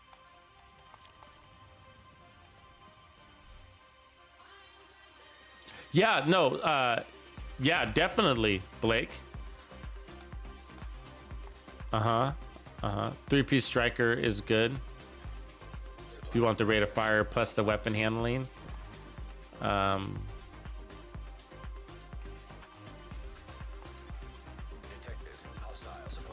There's a convoy. I think you'd find a convoy.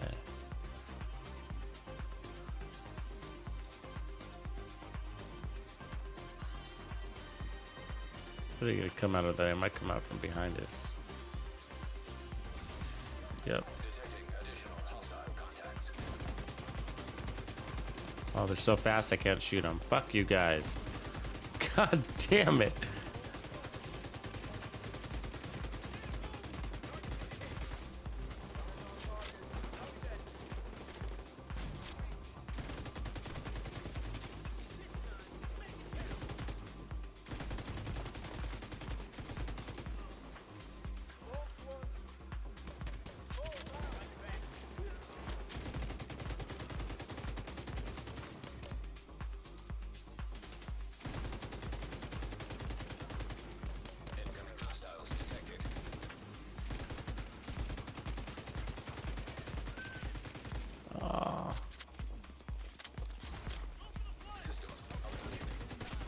Ran out of ammo just in time for her,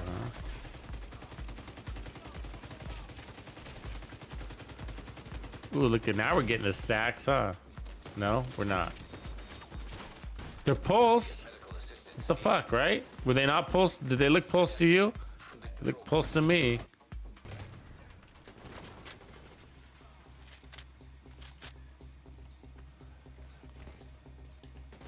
I don't get that sometimes. That can't be right, right?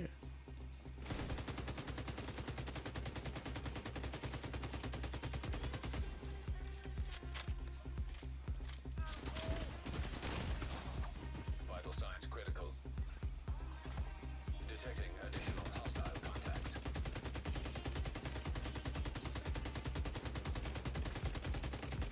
Oof. You watching those? How fast they died there? I don't know why, but it was insane. You watching that? It's like as soon as it gets to their health, it's like boom.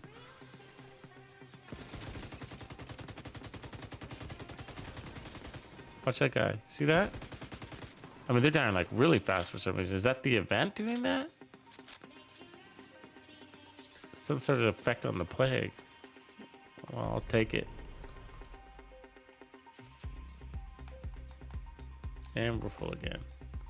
Got too much stuff in my bag. It's okay, I needed resources too. I try to spend down my resources every day, right? So that when I do crush things, I get something out of it.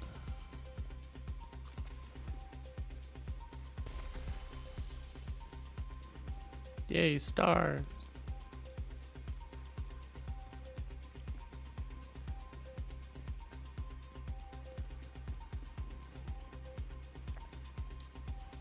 Yeah, not so bad. So like when you do, but you do, so I gotta say when you use builds like this, I mean, I don't even notice the event really.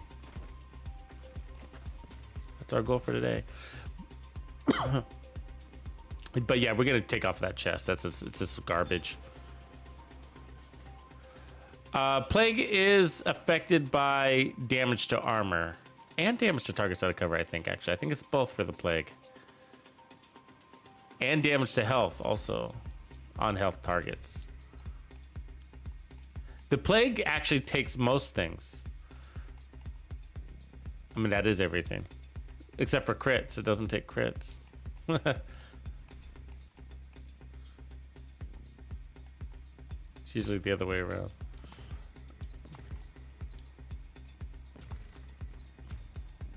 Damage to targets out of cover. I can't remember that about the plague for sure though. Damage to armor, definitely. Definitely. Damage to health also. But of course it's got to be a health target on that one. Anybody remember damage to targets out of cover? The buff. Debuff.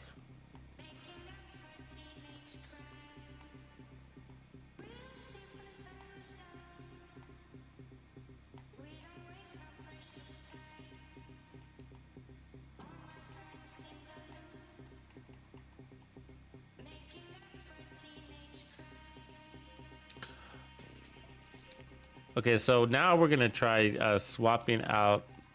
We're gonna put on the Heartbreaker gloves. So we're just gonna put those ones on, and then let's run it with a glass cannon setup. I did want to try a pulse setup for it too, but that, I mean, we could. Though I don't think this pulse is gonna. It says weapon and skill damage, but I doubt it would affect the deal. I don't know. It's been a while since I've heard anybody mention that. So we can do this first and then see. I'm guessing we'll get some sort of midway number from what we were experiencing earlier. So, you know, somewhere around 1.3, maybe 1.2. What do we got now? Mods, Badger.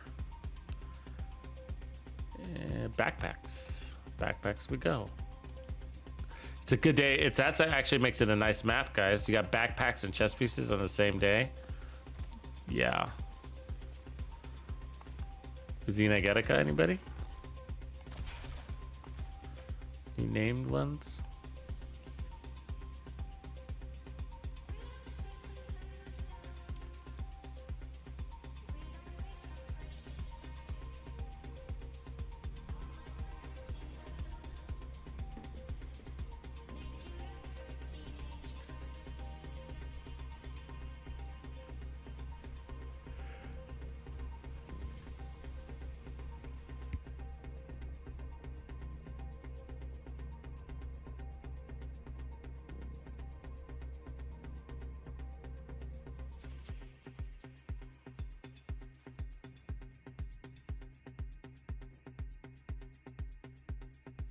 Don't forget to hit that like. Appreciate that. All right, let's see here. So again, no crits. 100% headshot damage. I don't know why, but there it is. And then stability 42. A little bit of armor regen. Armor on kill. Absolutely no armor.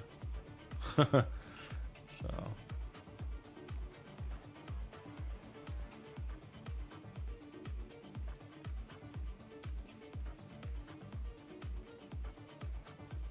ooh, trying to get it. Good job. Such a good weapon. That is one weapon I never get bored of. Actually, that I'm ranking that one up too. I'm that one is rank 4 for me. See that? My Eclipse, I mean my expertise grade. It's actually called grades, right? But rank 4. I use it so much. I am also doing my Memento. And the reason why, if you're wondering, is because I have to spend down resources. So I try to keep my resources from being at 100% full, because if they're 100% full, then I can't collect more, right? So if I have my Mantis maxed out, for example, so the Mantis is one of my most favorite weapons. And so if it's maxed out at 7 or 6 or whatever it is, then I need to dump my resources on something else. So I've been using my other ones like the Regulus and the Memento and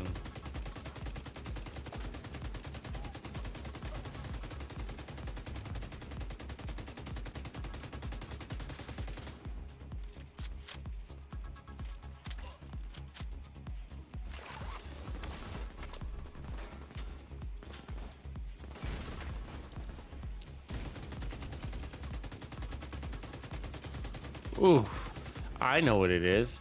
As soon as you hit that head pulse with this thing, well, notice how fast they die. It's insane.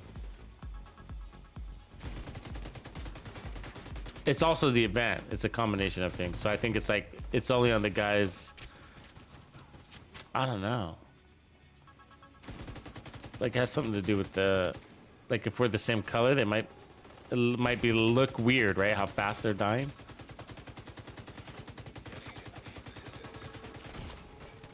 Really? That guy's tagging me from over there? It's bullshit. Look at that heal, though. Heal is nice. It's a fucking great grenade toss.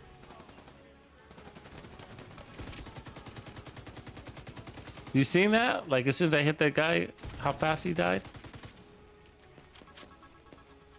Or am I imagining things? It's just, you just gotta land one headshot and then they do. Serious trauma detected.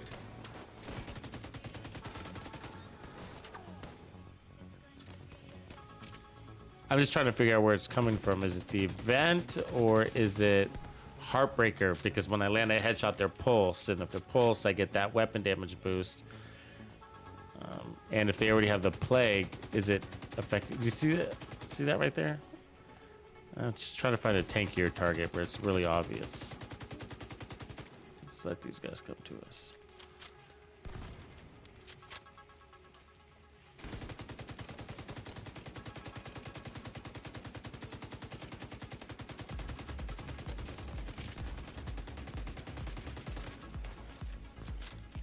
See if I get that guy to hit up too late. Gotta get that pulse. Oh, I'm too far away.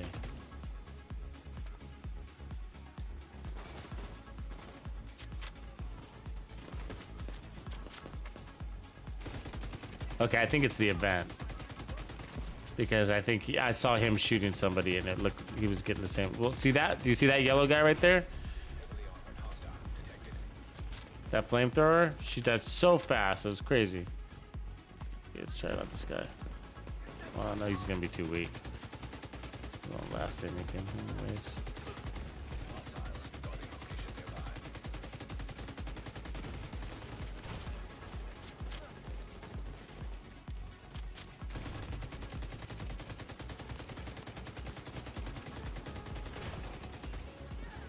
I mean, she just disappeared. I mean, she was there and then she wasn't. Let me get a headshot here. It might have something to do with that.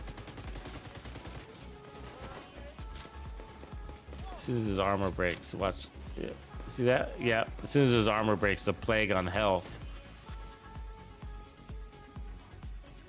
Incoming hostiles. I don't have any health damage to health on this build, so that's peculiar.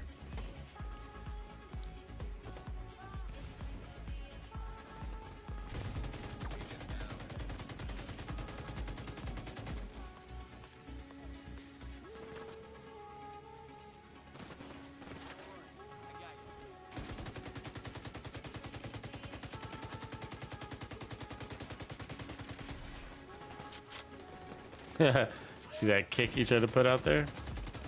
I saw it.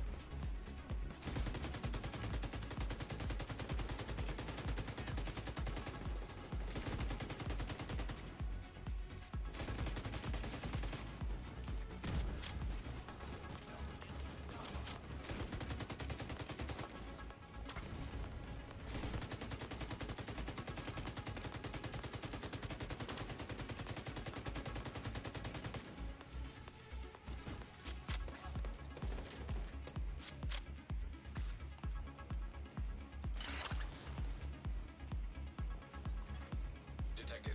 Nearby location guarded by hostiles.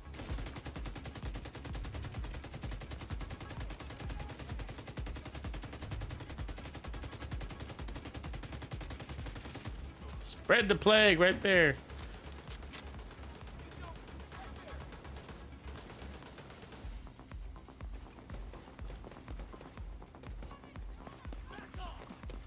Ah, they're gonna sandwich me. They're gonna make a hugger sandwich. Don't do it.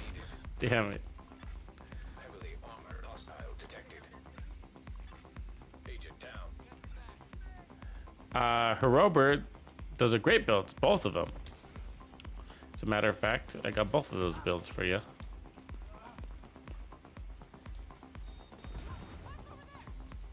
The yellow core one is coming out today at 9 o'clock.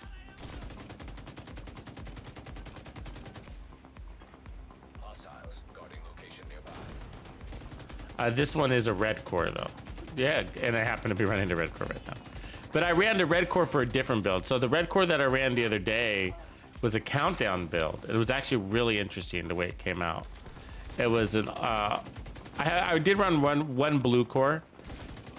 And I think that was, I don't remember what piece it was on, but I think I started with the Catharsis mask and I felt like the mask wasn't helping me, I think. But it was for it was max protection from elites, so I had 71 or something, 70% protection from elites or higher, and all red, and then bonus armor, and then armor regen underneath it. Armor regen was underneath all of that, so I had max armor regen on an almost all red build. 900,000 armor. That's what it had. Ooh, flatline for the pistol. I need that. 2 red and 2 yellow. Yeah, I had one red. The build that I have coming out here today, it's got 1 red. Oh, look, an exotic. Detected. Nearby location guarded by hostiles. Right on, KK. You should crush that, man. Crush it. You need it. You need it. Don't give away your exotics right now. You can hold 100 components, so maybe he's got more than 100 components. Casey's shotgun, nice. Reformation.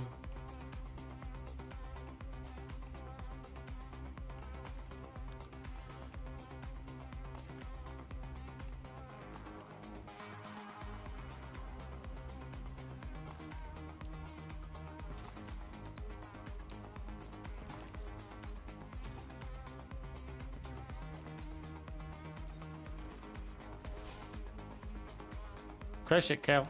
Crush it, crush it. Or unless you're full. If you're full, I'm amazed. I'm amazed. It's nice that they opened that up first, though, isn't it?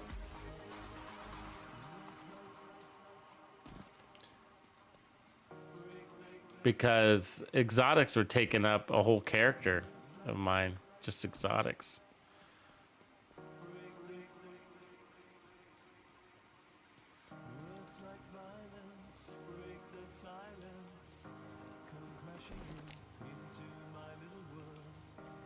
I mean, so yeah, 2 yellow, 2 red. That's not a bad idea. You know, it kind of makes me think of the gun Mechanical Animal. Future Perfect. But every time I run that weapon or even that talent, I end up going, I'm better off with In Sync. Does anybody else do that? And that's because in order for Future Perfect to work, you need strong weapon. And NSYNC buffs your weapon and your skill. So it's just like, oh, for the downtime, instead of having that downtime, might as well just average it out and get higher damage with NSYNC.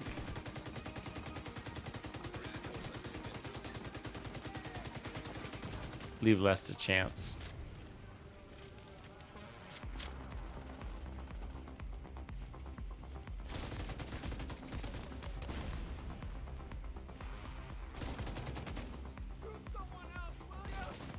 What do you mean? You're bugging me.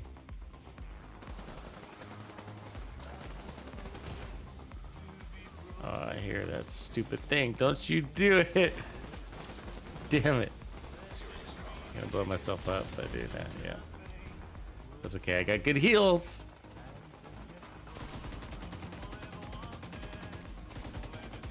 We need a good perch spot. The Pestilence just works better when you got like a good crow's nest and you just hang out there and just lay down that fire. So that's what we need to do.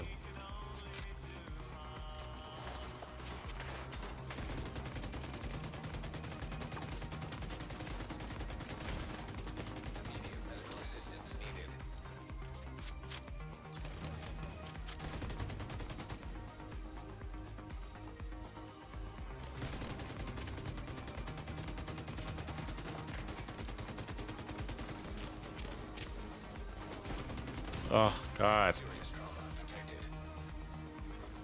Agent out of action. How's his accuracy so much better than mine, you know? Damn robots. Does anybody watch the series Love, Death, and Robots? I really like that. It's like deep. Some seriously deep concepts. There's a new the third series just came out for a third season. I don't know what they call it. But they're also, it's a bunch of shorts, right? Different producers.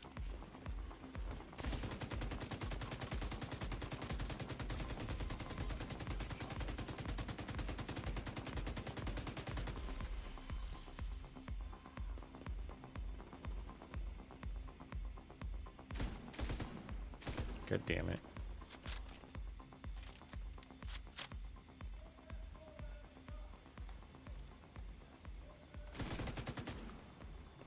What are they hiding from? They're very timid today.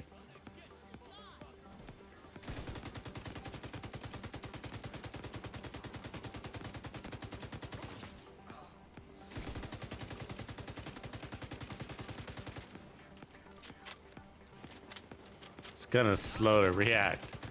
Like I feel like I pulled down on it and it like 3 seconds later it reacts.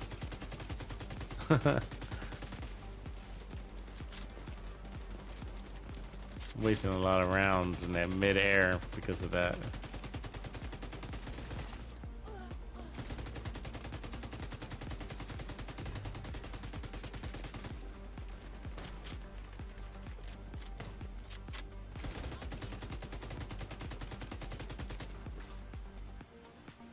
$900, $916. That's a big drop, huh? $916.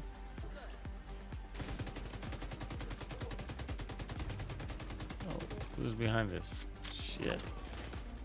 Huggers, run.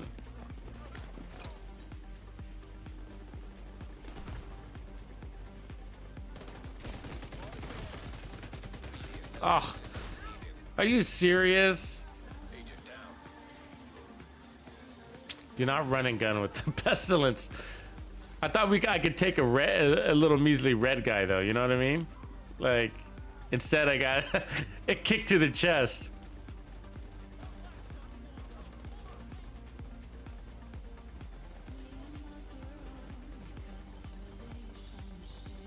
Herober, have you seen the latest ones? The latest ones? Did you see the zombie apocalypse one? If you have, oh my god, that one was hilarious. It's basically this short, like, on how a zombie apocalypse starts, And it's crazy. The beginning of it's crazy. This two couple basically get drunk at a cemetery and just start having sex everywhere. But they accidentally, and this is a cartoon, right? And so they accidentally knock over a statue that knocks over the church, an old abandoned church, and the cross from the steeple falls off and lands upside down, and then it gets struck by lightning and awakens the dead in the cemetery, who then bites them, turns them into zombies, and like next thing you know, the whole world ends. Love, Death, and Robots.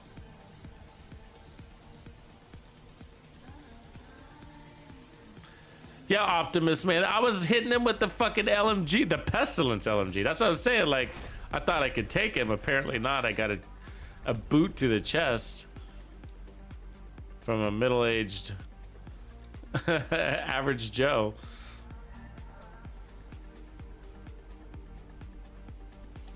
I call him Average Joe, that guy, actually. Doesn't he look like his name would be Joe, though? Right? You guys know who I'm talking about? The outcast guy who runs the AK-47, AKM.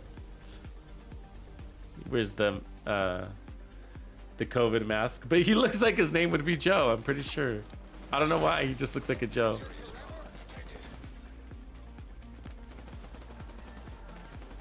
That guy. Oh, what? He just fucking glitched out on me. Okay. Teleported.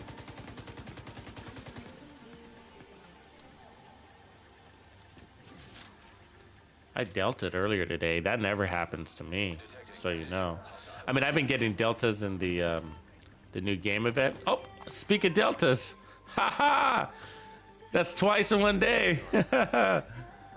That literally never happens to me. I never delta in this game. Like, it's a rare occurrence, very rare. Obviously, with the new game mode, I've been getting deltas there, but the heck.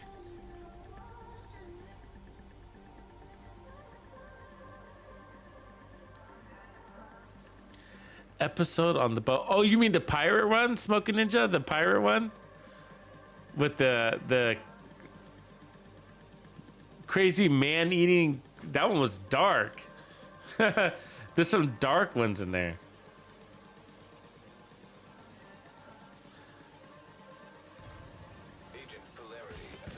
I don't know where I am. What's going on? It just threw me back in here.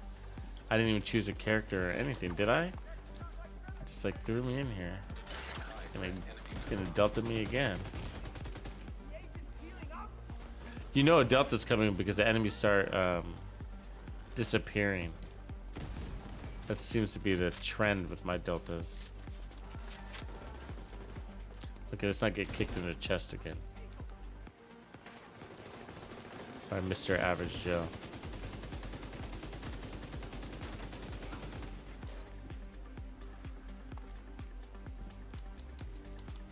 I blame my glitches on the huggers because it all started with the huggers. I saw them coming and started running. So it's their fault. It's this guy's fault.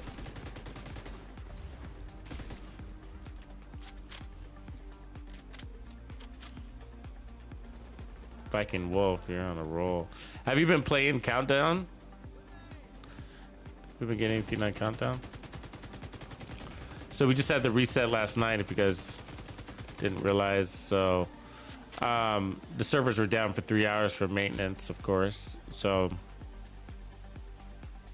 who knows what you wake up to? Maybe Folgers in your cup. Best part of waking up is a crappy cup of coffee in your cup. It's kind of interesting.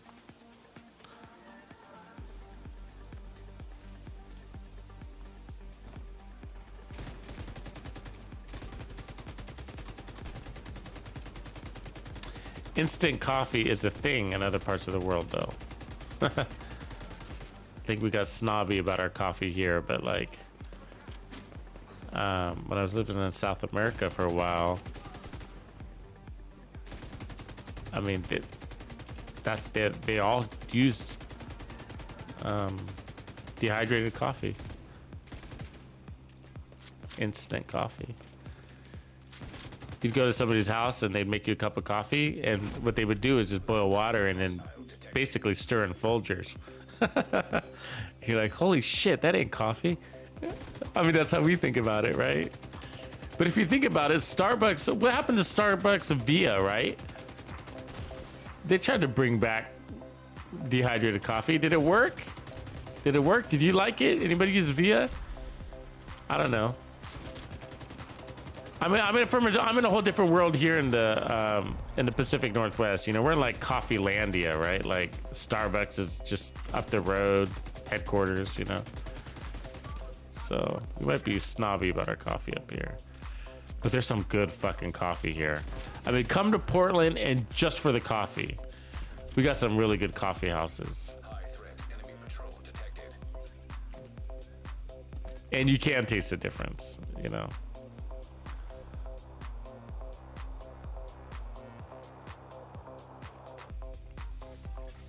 Supply room access. Allowed. Red Bulls with bubblegum and black berry syrup. Ooh, I like some of those things. Never been a big bubblegum guy, though. Yeah, Folgers, that's blasphemy. Isn't it? It's just anti-American. It's just not very American of you to drink Folgers.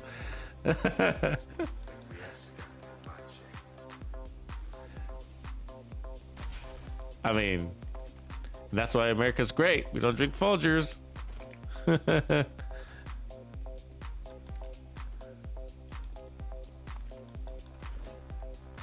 But the whole thing that Starbucks was trying to bring it back, right? I mean, they were calling it something else, right? But instant coffee is the same thing as a Folgers, is it not? I mean, they never told us why theirs was better. That's why I never bought into it. I was like, why are they pushing this instant coffee on this? This is Folgers with the Starbucks brand on it. It's like, but they haven't told us like why it's better, or if it is, and maybe it isn't. You know, I never figured that out. What was their secret? And did it ever take off? I ever feel like it never took off. It was a big wasted effort. Somebody should have got fired for that decision.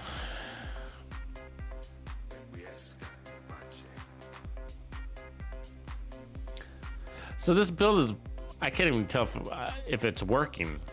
What up, Q? What's up, dog?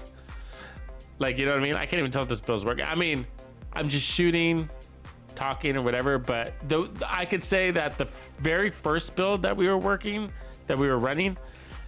was noticeable. You know what I mean? It was doing what it was supposed to be doing. And this one, I can't tell, mostly because we glitched and I died twice. So that's probably why.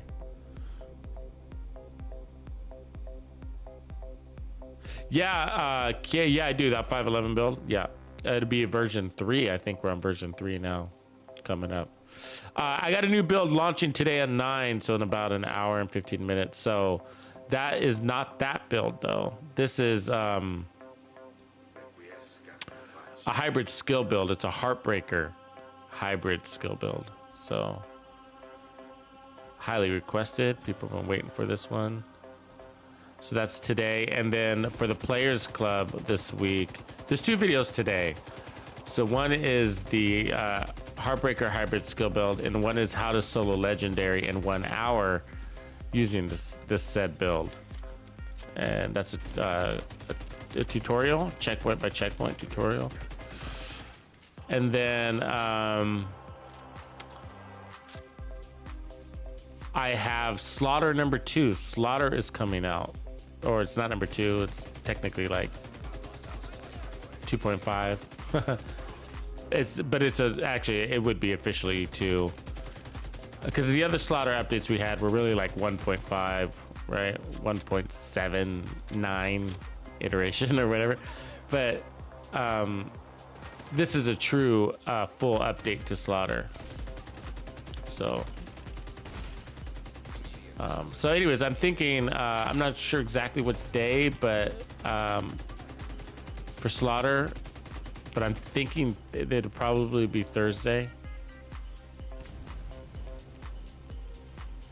Just need enough time to get through all the editing.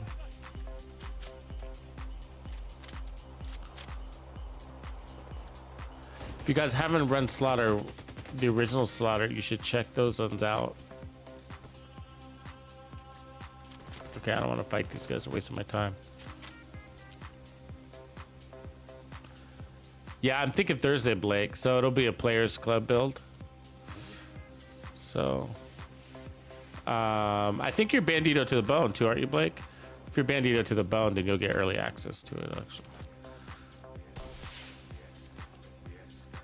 I'll give it as in 2 formats. You'll get it as a build recipe, and then you'll get early access to the video.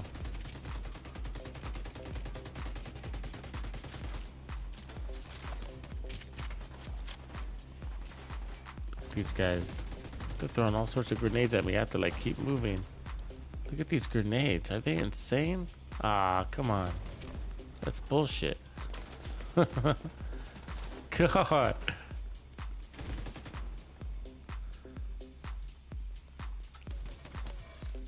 Give me somebody to shoot. That's what I want to do. There's too many guys coming at me. Fuck, I have to back it up. Okay, good. Here's my sad excuse for a backup crew.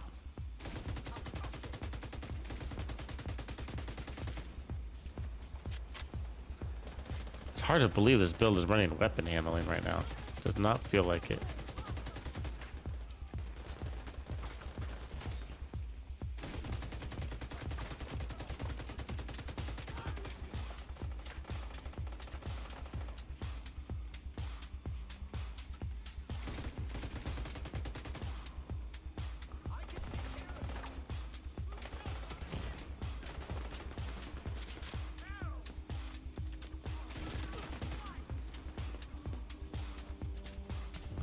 Oh, perfect grenade as he was running by.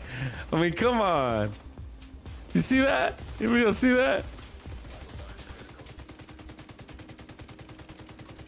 Oh, god damn it. Agent out of action.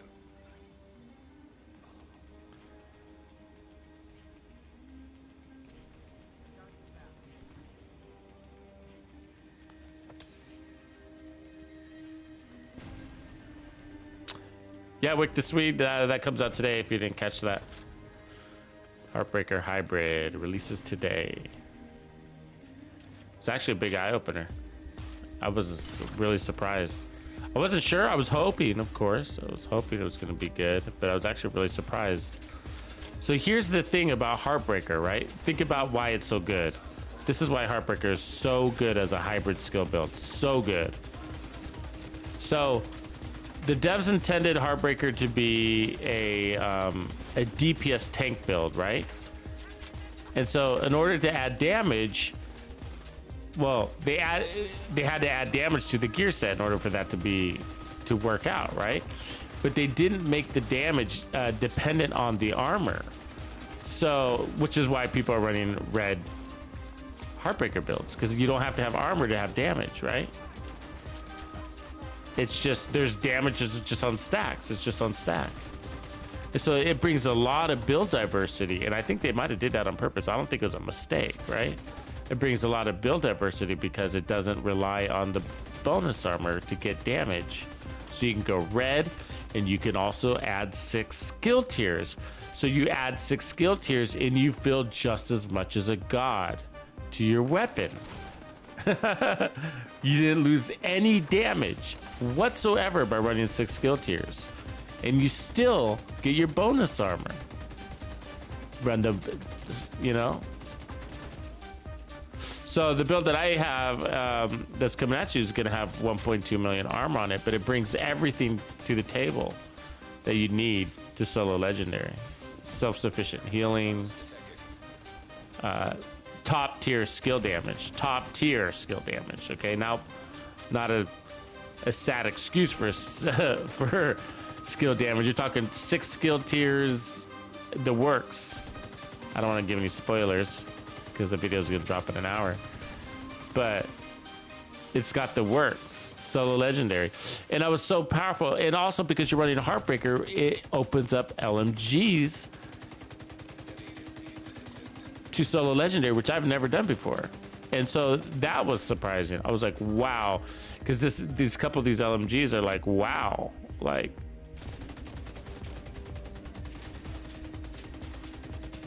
Not the Pestilence, of course. I mean, that's a whole nother setup, which we're working on right now.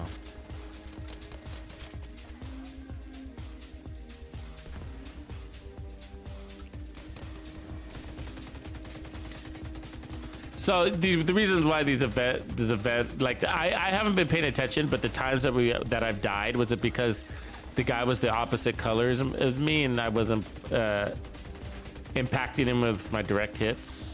You know, was that what was happening? I wonder. And if so, that's why these events are annoying.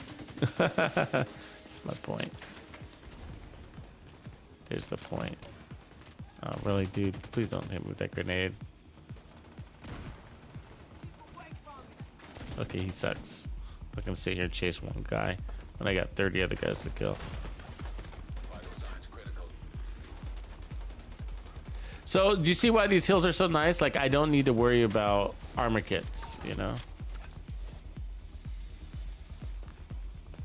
I just need to worry about the screamer that's chasing me around.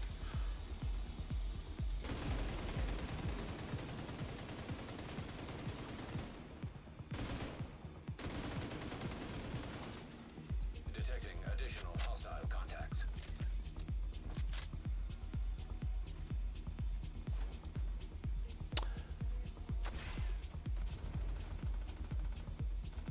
Oh, Q mostly. Like I haven't created the new 511 build yet. I haven't created it. It's on the agenda. But I have to think about it because I've been thinking about the 511 build too. I'm in the Catharsis mask also. But see that one of the strengths about the 511 build is the Memento backpack, right?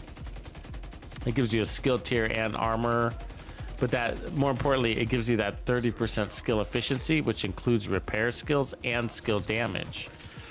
And the Catharsis is just weapon damage, which is the least of your concerns because we've been running the capacitor, which, you know, of course, could always use more weapon damage, but it's getting its weapon damage from skill tiers. So the Catharsis is on my mind, and I am gonna try it, but I'm not sure about it. Look at that! Look at that!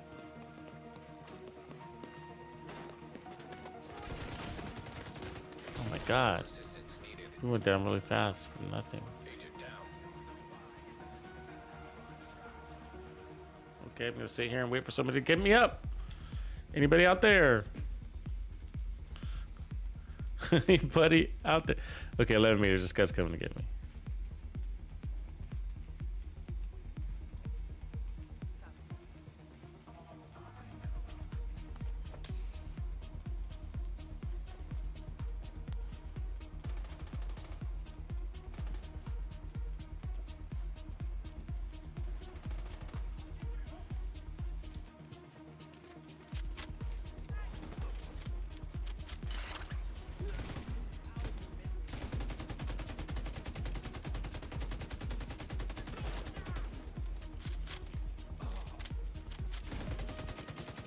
Yeah, this is where we wanted to be the whole time.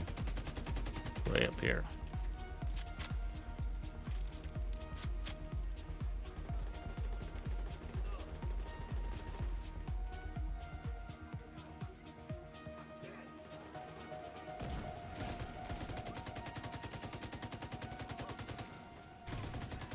Sometimes we just need to let them burn.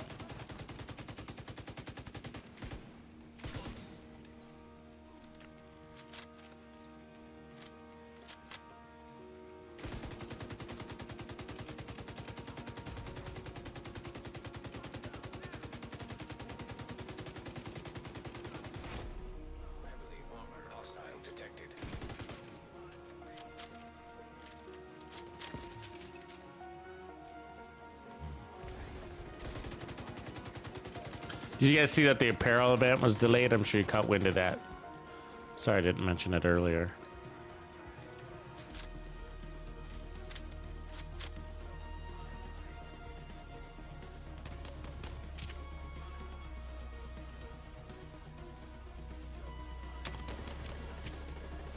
Blue screen in general, what are my thoughts? If that's the question. Or did I might have missed a different part of your question, but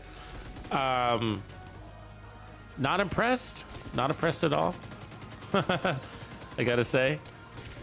The status effects are too short. 5 seconds isn't crap, you know? It's like I'd rather just kill him. You know what I mean? I'm like, it's really tedious. And so, I mean, I think I put it together. Okay, I ran it. We tried the status effects. That was blah, right? So I tried running it with the status effects build, and you guys got to try this yourself. I feel like I'm explaining it, but you're not really going to understand it until you try it.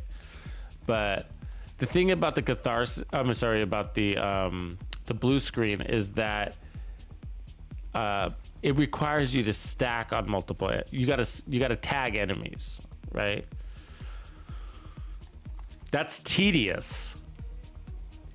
It's really tedious because your idea, what you're trying to do is tag a bunch of enemies and then apply that status effect on them. But if you don't do it fast enough, they end up dying before you can apply the status effect from bullets, right? And then so you're over there rushing to try to make things happen. And they're just dying from bullets, and your status effect isn't, I mean, not even your bullets, but like everybody's bullets, right? I mean, don't even try to take it into countdown. I mean, it's just worthless in countdown. I mean, the enemies just die too fast for anything to happen. It just doesn't, you know, not alive long enough. It's like, okay, there's 6 enemies. I mean, I'm talking like, I would be like, okay, it doesn't work on one-on-one smaller or 3 guys. Okay, fine. It wouldn't work on like 3 guy fights, but a giant wave would come and it'd be like, oh, okay, cool. Here's like 20 guys. And still like, okay, I got them tagged and now I got to deploy my skill. And as soon as I deploy my skill, they're like, oh, they're all dead. You know what I mean? It's just like, fuck, can't work fast enough. It's just, and so that's the thing. It's just like, so, okay. So then I figured, okay, it's not good for countdown. So what I'm going to do is take it into legendary, and I'm going to run it with negotiators, because I was like, okay, it's too tedious to make it into a skill build because you have to tag, you need to be shooting. And so if you turn it into like a status effect skill build with like riot foam or something like that, then you're not shooting, you know? And so, and it's a shooter gun. So what I mean by that is like, it's meant to be a DPS gun with a status effect as a talent. And then they want you to use a skill on top of that, which sucks. I think that's what they need to take out. I think that would make it better. So anyways, I ran it with negotiators. Now, saying that, okay, negotiators fixes every gun. Any shitty gun that's out there, put it on negotiators and it's now a great gun. Right? I mean, you can run negotiators with the, what is it called? The snake bite one. I don't have it on me right now, but anyways, even the Bullet King is good with negotiators, right? So what negotiators does is like for weapons that are missing a damage, it makes them still good because it supplements their damage by applying damage to 2 additional enemies that are marked. And so, okay, so I'm going around marking enemies anyways, and since the blue screen requires marks also, I was like, well, it's a natural synergy. It's perfect. It's perfect. And it was so underwhelming, you know? The problem is most of the time the enemies are just dead from bullets before you can give them your status effect. So it's just really, and then when you do apply the status effect, it's like 4th of July and the only fireworks you have are sparklers. You know what I mean? It's just like, it sucks.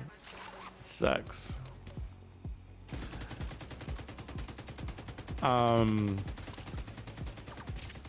So I haven't given up on it, but I mean, I am a true believer that every weapon's got its God damn it. Really? That grenade came from so fucking far. You have no idea, guys.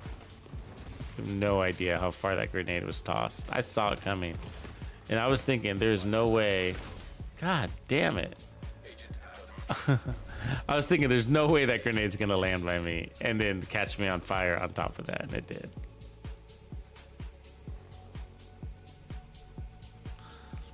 Diamondback, thank you. Thank you, Pressmap.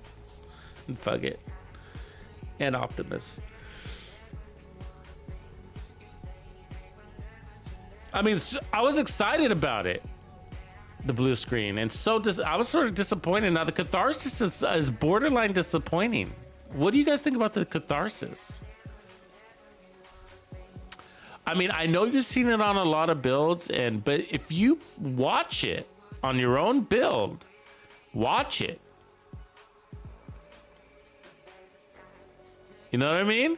First of all, you hardly ever, I promise you, you're hardly ever getting the heals. You're running right by your own heals. You fart out that green cloud and you're on the go, right? You're running around, running in circles, chasing enemies, right? You don't have time to sit there and stand in a heal. And so, you know, it's kind of intended to play from cover, right? Like where you're sitting, like with a Pestilence build, for example, it'd be like, you know, we're sitting in with one spot laying it down. So there's that.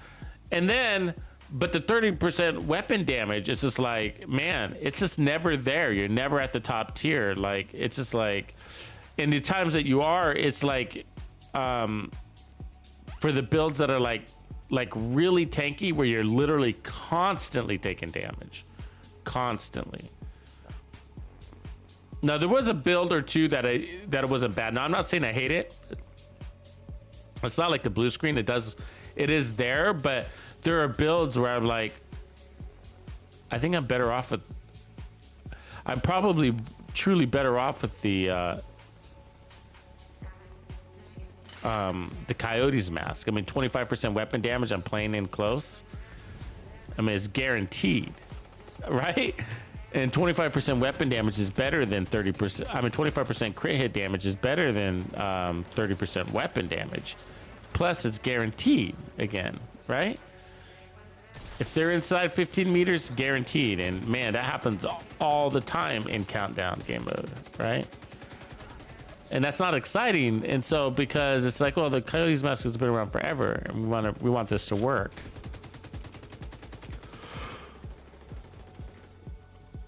So that's the problem with the catharsis, is that it's not active enough. So I think the catharsis needs a buff. I think they all need a buff. I mean, Dread Edict, yeah, right. Yeah, right. Buzz Lightyear, did you guys see Lieutenant Buzz Lightyear's video on the Dread Edict? I think he covered it really well. He basically said it was underwhelming, but he did a good explanation on it. He broke it down and kind of covered why it was bad. But I think he did a good job just discussing it. But it is bad. It is, the Dread Edict is bad. I kind of knew that going into it though, before I even got it. I was like, I can tell you right off the bat, because I just had created that SVD build. And I was like, the only talent that makes sense for the SVD build is Lucky Shot. I was like, they only give us, what is it, 144 ammo on sniper builds? I mean, on MMRs, 144 ammo, something like that. And so you don't have enough ammo. There's a tick's going to work in there. You don't have enough ammo and you're going to be reloading all the time. And it's so annoying to be reloading all the time. Yeah, we're wreaking havoc in that little room. It'd be cool if Plague of the Outcast was stronger on the Outcast. Like that we're hurting that. 1.1 right there. 1.1 on the tick. See it ticking on the boss right there? Did he just heal up?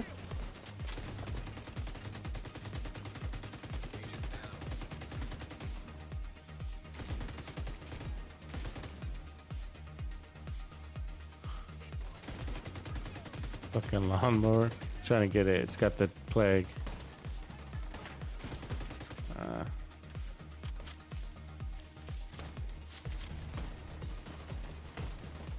You can't Q mostly. That's what I'm trying to say, explain. And I think I'm having a hard time doing it too. Is that, like it's intended to be a DPS build, I guess is my point. And so, I mean, you want red cores. So anytime you pull away from a red core with like a skill tier or even armor, I mean, it's just like, it makes the gun even worse. So see, it's not like the Scorpio. Think about the Scorpio. The Scorpio has got such a high base weapon damage that like, it's okay, you know, that it's putting out status effects. And that LMG is, it's up there. I don't have it on me right now, but it's not high enough. And it doesn't have a damage talent. At least the Scorpio's got that 20% damage talent on it, right? But the Scorpio's guaranteed every hit. It doesn't require a skill. It's just like no skill tiers required or anything like that. You know, it's just, I don't know.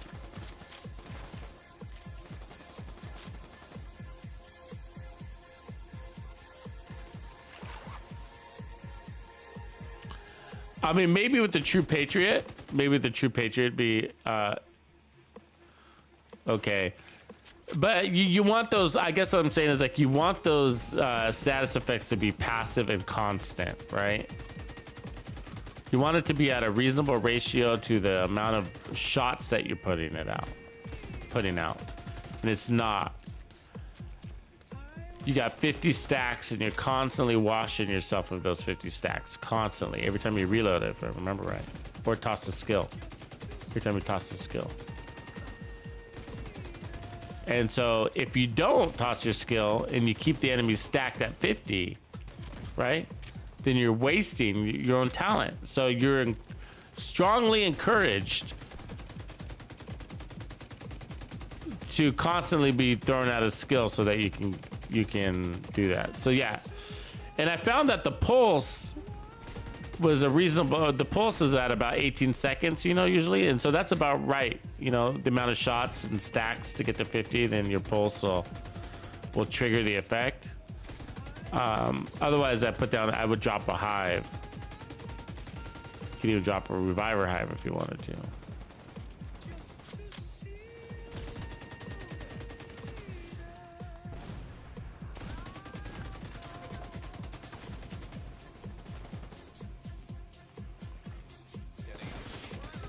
But it felt, the reason why I strayed away from that, I just didn't like it. It's so tedious. It was so tedious to be like, okay, gotta do this, gotta do that, gotta do this. And I like busy builds. I mean, I like my infinite blind build. I mean, you're busy as ever. So busy you don't have time to put out shots, you know. But this one's the opposite. It's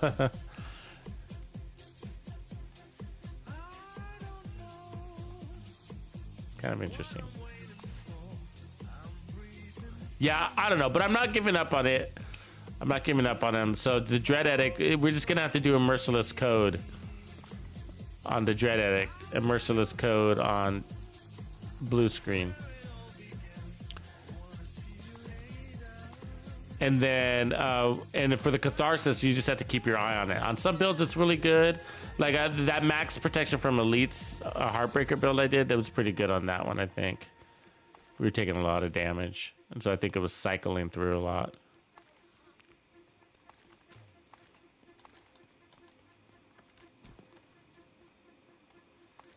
I don't know what I'm waiting for. I'm breathing thin air. Trees are falling slowly here. I don't know where it all began. Wanna see you later. But I'm not going. This build actually was working, wasn't it? What'd you guys think? Could you tell? I felt like it was working. The event throws things off, you know what I mean? But again, we are running this build for the event, so it is with that purpose in mind. But it throws things off on what you're watching. Like, what am I watching here? I get that, you know what I mean? You're like, is that damage, that amazing damage from the build or from the event? And I'm just as confused. So you are not alone. I'm confused too. So that's the build. I mean, it's powerful. We got glass cannon with vigilance on 4 pieces of Heartbreaker. That's all red. So we got 6 red tiers here, right? Okay, we're gonna go do some more, but I need to go cash in some of these goodies here. So let's do a little fast travel. You are no longer in.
All right, let's head over to our expertise system and get rid of some of the stuff. Agent in need of backup.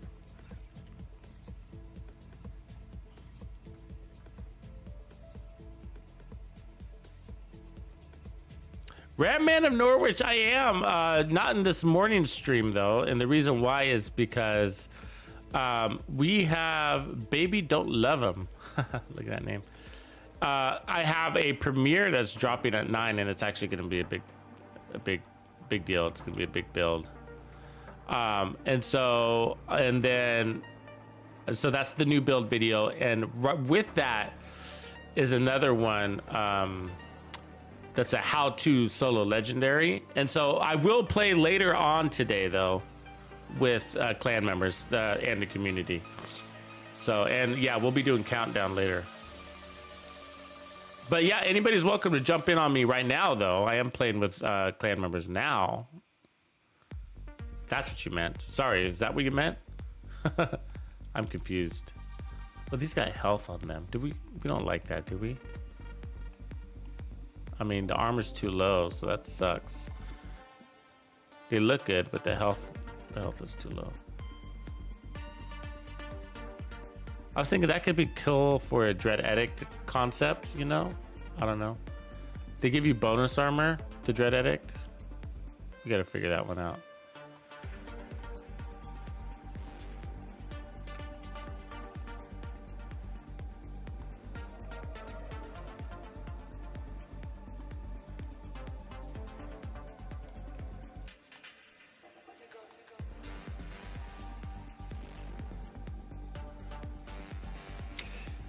Yeah, that's a good question, Q Mosley.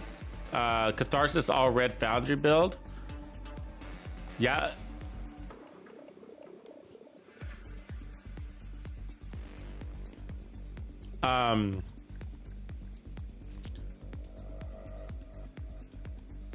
Because you're not exactly like requesting damage.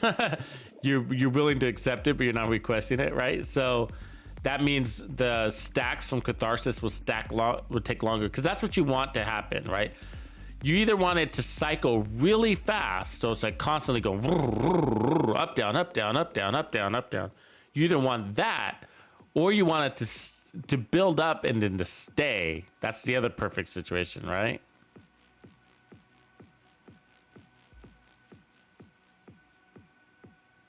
I be smoking. You're level 7 too.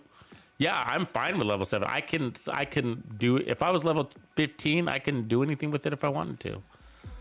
You know what I mean? Level 7 is where I'm at, and that's more than I can handle, to be honest with you. I got 22 proficient things, and you know, like I'm not gonna go around and like for example, my Heartbreaker gear set, I'm not gonna go around upping everything. Like I got too many build variations. You know, I mean, I've done a little bit on the Coyote's mask because it's a staple. Catharsis mask, it's not God World yet. You know what I mean? So the Memento, yes, it's a staple, and you know me, I use it a lot. But I mean, I don't use the Sawyer's knee pads enough to invest into it right now. It's like, you know what I mean? I couldn't come up with that many things that I want to add expertise to. So now I have done the Mantis. I brought over my Nemesis so I could start doing it. So we can do that as a matter of fact. So this is what I do. So I check my resources. So where are my resources, right? Here. And then what I'm looking for is to see how full I am on these things. So it looks like I'm full on protective fabric. So I want to spin that down. So that's gear, right? So that means I need to go in here, go to expertise, and take a look at like at my backpack, for example, and say, can I put any more here? And the answer is no. I have max upgrade, right? So what other gear item? And I don't think I have another gear. Well, the mask. So there's a mask. So I can upgrade the Coyote's mask. So that's gonna take fabric away from me, which is what I want. So that way when I crush things, I'll be able to add more fabric to my inventory instead of trashing it. So yeah, there we go. That's enough. 500 down's good. And then I look like my receiver components were fine, so I'm not going to do anything on the weapon side. But when my receiver components go up, then I'll start dumping into like the Nemesis and the Regulus. Yeah, it's expensive, right, Blake? Have you noticed how expensive it is? So that's my biggest slowdown. So this is the build that we run in. So I'll leave this up for a quick second so you guys can take a peek. So all the blues are armor regen, all the yellows are repair skills. And that's why our heals were going up really fast. So you could, one's hazard protection. I was just gonna say, you could put hazard protection there too. For the content that we're playing in open world, there's a lot of hazards, so that would make plenty of sense as well. Either way. You could also go weapon handling. Weapon handling is another good way to go.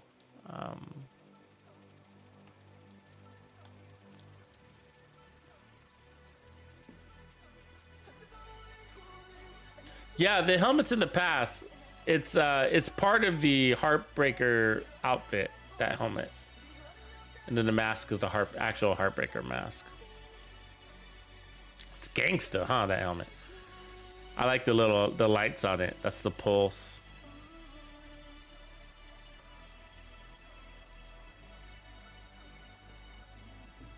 All right, give me just a moment.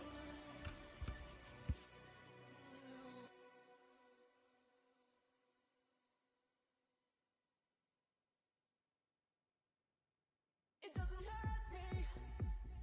You wanna feel how it feels.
What do you guys think we should do next to this build?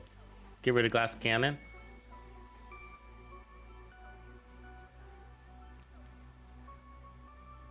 So the chest didn't work. I was having a hard time maintaining the stacks. They were just like never there. Heartbreaker chest. Could try the pulse.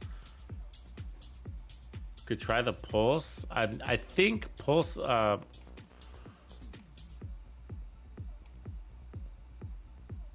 Like that's a good one right there. Actually, that would be the chest piece right there. See, because the blue attributes there are nice. We got repaired hazard. That'd be even better actually right there. And then put a red core. So the only thing is I just don't think the pulse, we'll check, but we'll see the pulse affects the ticks.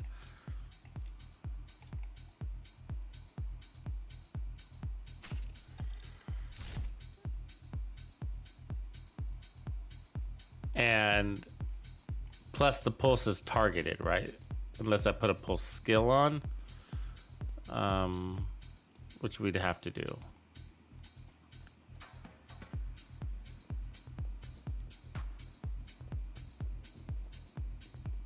That might be the best way to test too, is actually with the pulse skill, not using the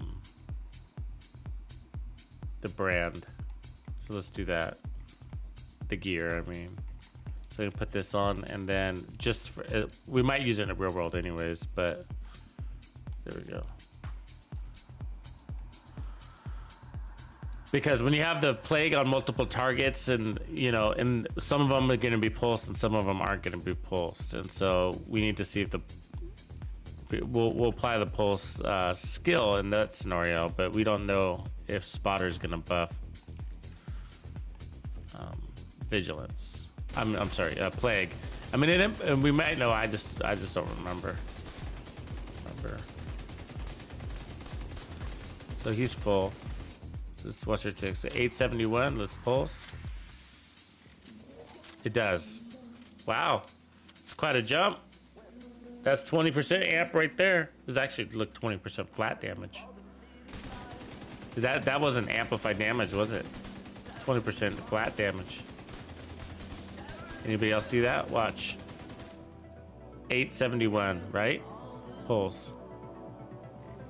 1,045,000. That's like almost an even 20%. But either way, it is a boost. It is a boost. So, but not a big one. I mean, glass cannon was way better. It's true.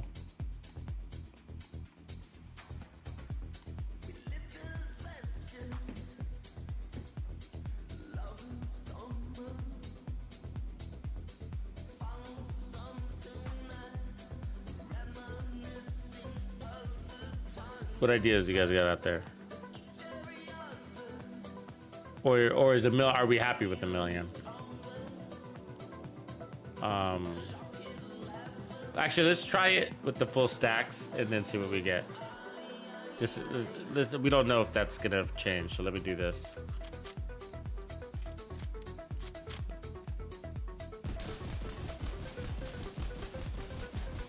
Okay, we're full stacked.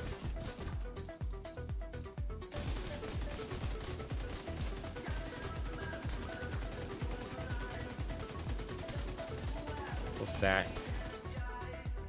1,045,000. Pulse again.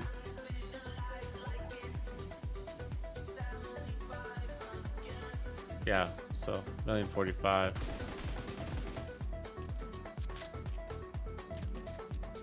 Now we're not. Remember, we're not gonna be able to use that shotgun in the real world. So.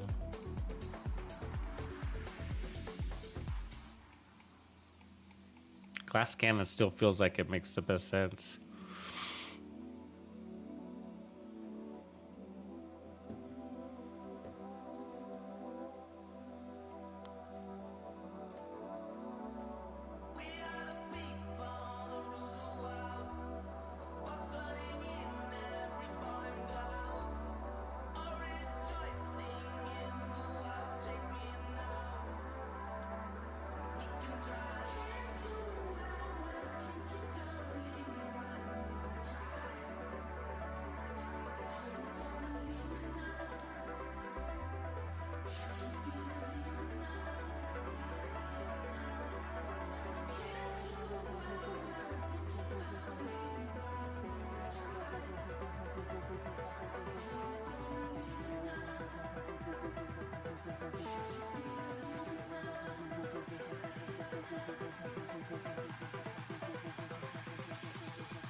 Yeah, that's how I was doing it, Optimus. That's where we started. I like that better. Were you running Sawyers and Contractors? That's where we started.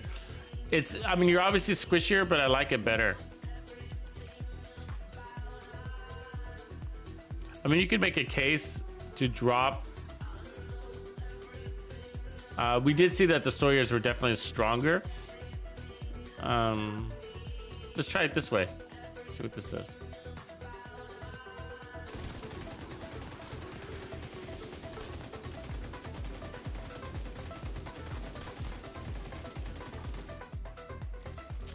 .366. That's a lot better, huh? Crazy.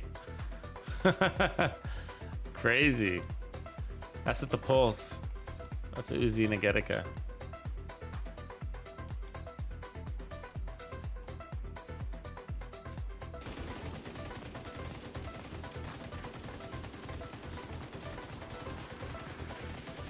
But the pulse, I think, would be annoying. 1.366.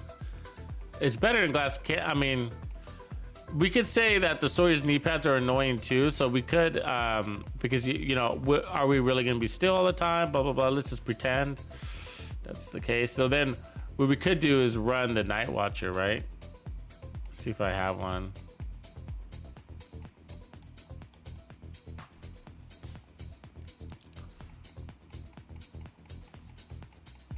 I have a ton of them, but I'm just seeing if I have one here. Let me log out and we'll go grab it. So it's kind of a compromise, so we don't have to use glass cannon.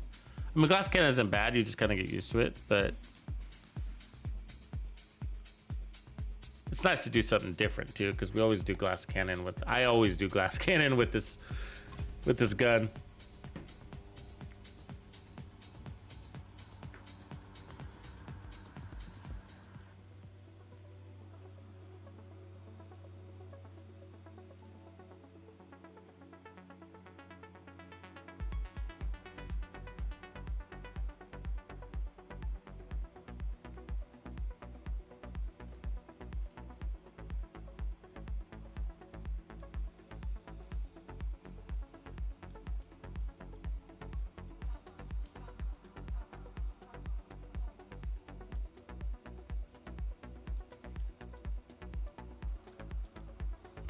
$30 minutes, 29 minutes to the new build. 29 minutes. Safe area entered. It is premiering at 9 a.m. Pacific Standard Time, so. Stretch your legs. Stretch your knuckles. Agent requesting backup. All right.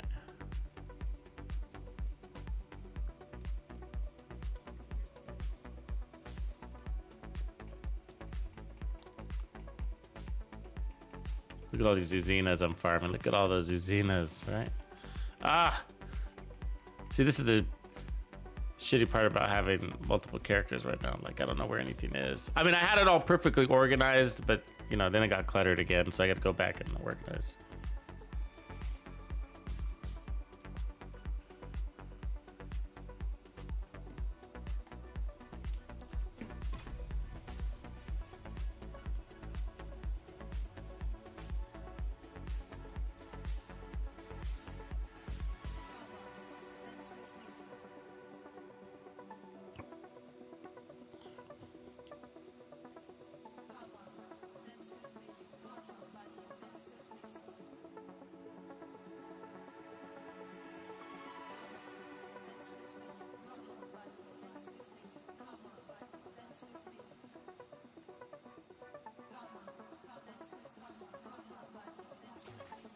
Entering safe area.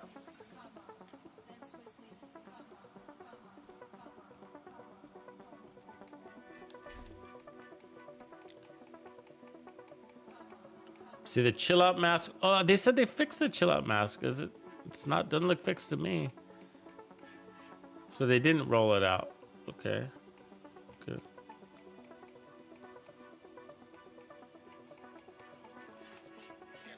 So no chill out mask today.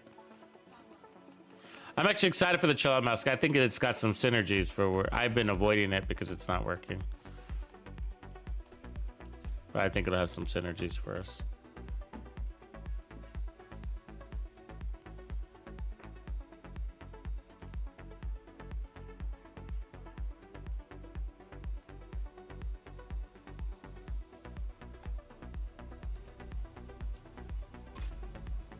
It's hard to believe this mask is going to be all over here.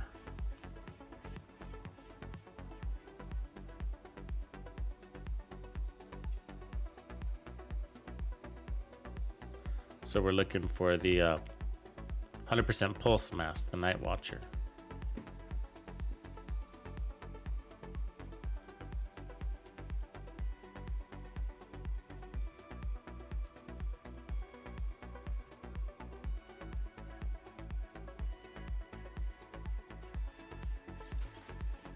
Safe area detected.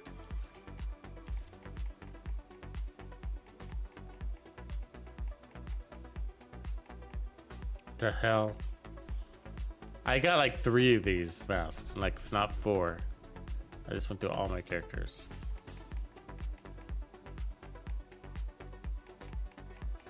What the hell? Did I? How can they? I don't get it. How would I have missed them? You know?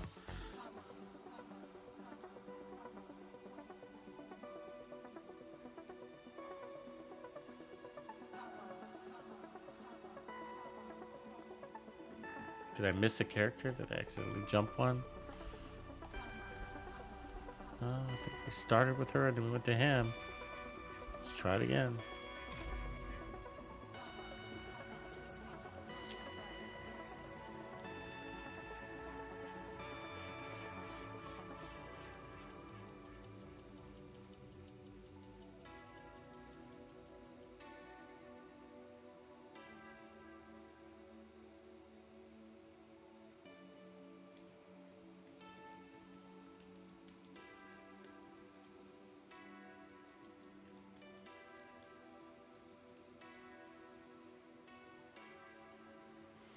I'm thinking like it's good that we have this Heartbreaker gear set right now with some of the other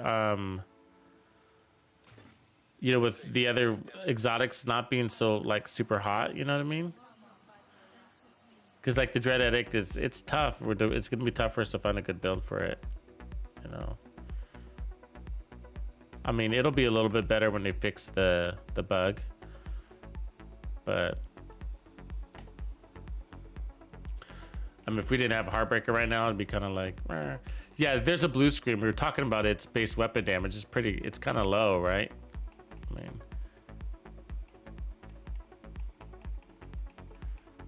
okay, so we're looking for this mask. Let's make sure she has it. There's just chill outs. We looked at those. Night Watcher, there it is. Did I just overlook them? Am I a weirdo? I must be a weirdo.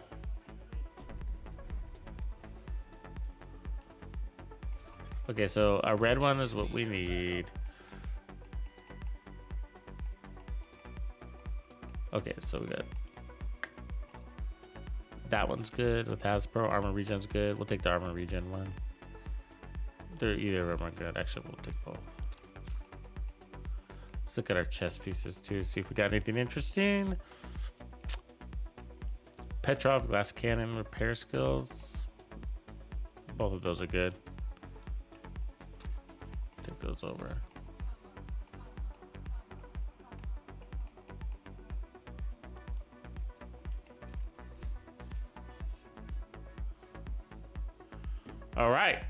All right, let's do the scanner. Let's see, that's something different, right? You know, to run spotter, perfect spotter. It doesn't look like it's amplified though. You know, has anybody else tested that on their own? You know, it obviously says it's not amplified, but that's to me should be an error. It's got to be amplified. I mean, how are they going to give us a an inconsistent talent?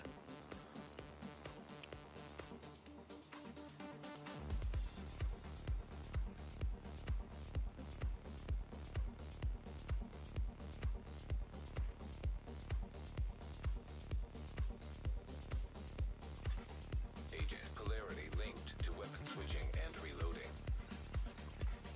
Entering safe. Ooh, I don't know. I've been using the Kingbreaker a lot more than the Dare. Like, I haven't used the Dare since my initial Heartbreaker build, and I loved it. Maybe that's why I haven't used it. Because I'm like, I'm done. I'm done. I made the build. It's a winner. Chicken dinner, you know. But like the Kingbreaker, like it's got more applications because it's got more power. Which means like if your build needs more power, then there it is, you know. Where's the dare on the totem pole of damage for LMGs? It's less than the stoner, right? 105. I have a stoner here. I don't. Yeah, there's one. 124. I mean, that's quite a bit different. 20 dip. 20,000 dip. You know what I mean? I mean, I liked the dare. I loved it. You know. But let's put. It'd be good to know, right? It'd be good to know, like to put the normal flatline on the stoner.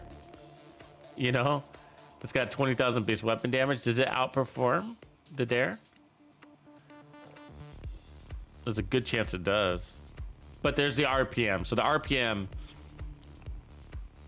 is a DPS factor. And that would win if you're talking about DPS. And the Kingbreaker was the same thing.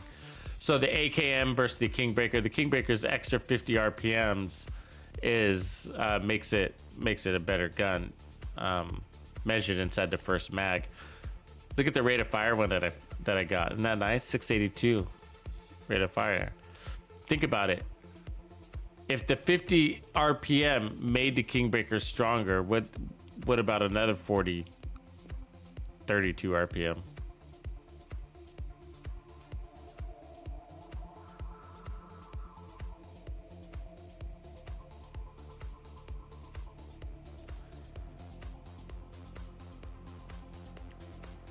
What spiders you guys talking about? Are you talking about Creeping Death? Creeping Death spider talent? Caca. That one? Bloodsucker? Or are you talking about Bloodsucker? Bloodsucker's not a spider, technically. That's a mosquito. I think you're talking about Creeping Death. Do I have one here?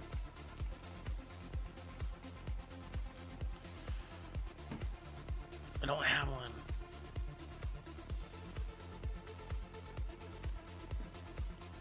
So anyways, let's put on this mask. Let's put on El Mask.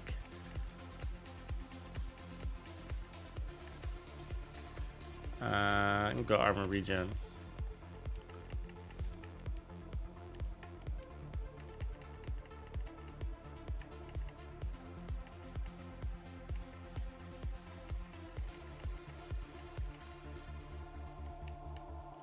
And then I'll take out that roll. We'll go all red.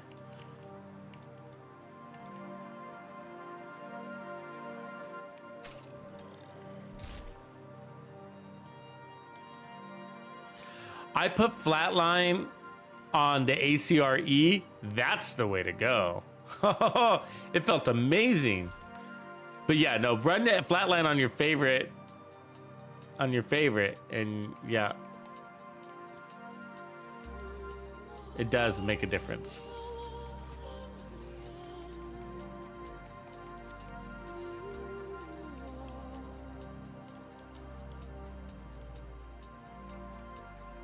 So, I mean, we could put more damage up here, right? I mean, the interesting thing is we got 5% more armor off of this and then another 5% more armor off of this. We're not running a single armor core.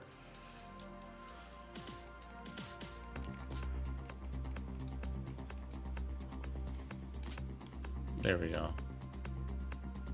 So let's just go get a quick measurement on this so we know what we're going to be hitting at. Yeah, I have it on the carbine. I did run it on the carbine.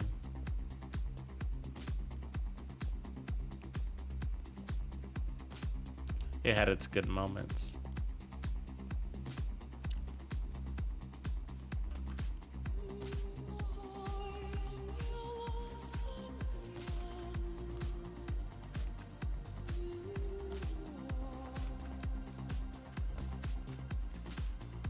Okay, so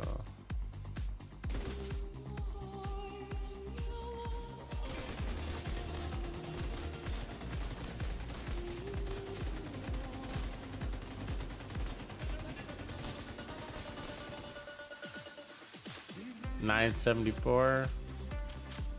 1.169. There it is with the pulse.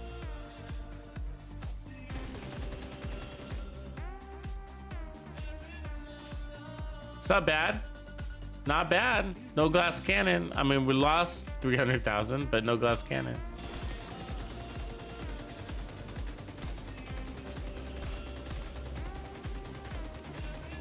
Gotta remember to keep pulsing.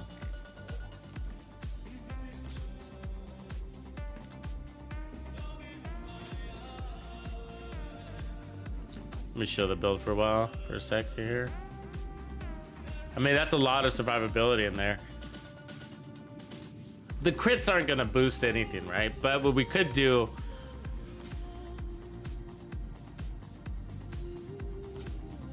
I mean, we could put 2 pieces of walker, that would boost it. And foxes would boost it. I think foxes boost it, right?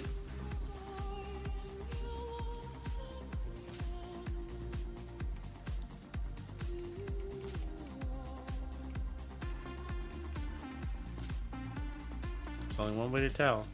Let's see if I got my foxes here. Yeah, almost perfect. Okay, so good. Same armor, right? So we're just adding foxes. So 1.169 is all we got to beat. To tell us if damage targets out of cover works.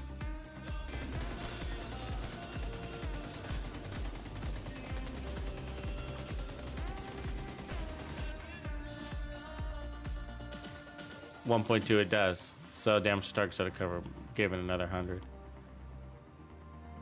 So, but we can't run that because we wouldn't have the pulse. We need to run a Night Watcher. So the LMG would make more sense here.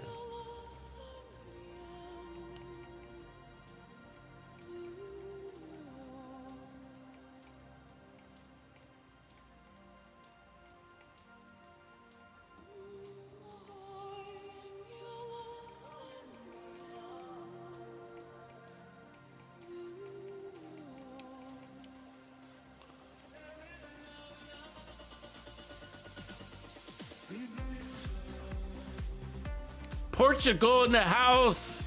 There he is. BP78. Appreciate you joining us from across the way. Okay, so this is, I think, our newest build for this event. 1.169. That's not bad. It's not bad. I mean, let's just go watch it to see how it works now.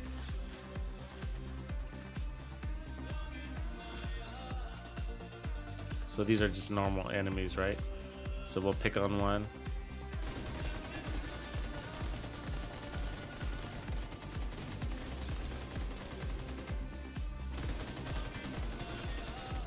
Pulse.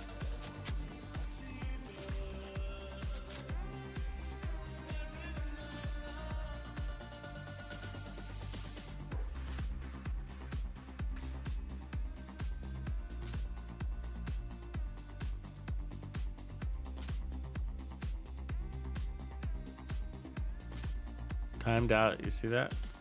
Didn't spread more than 2 enemies. That's not good. You need to make sure you put damage down on them.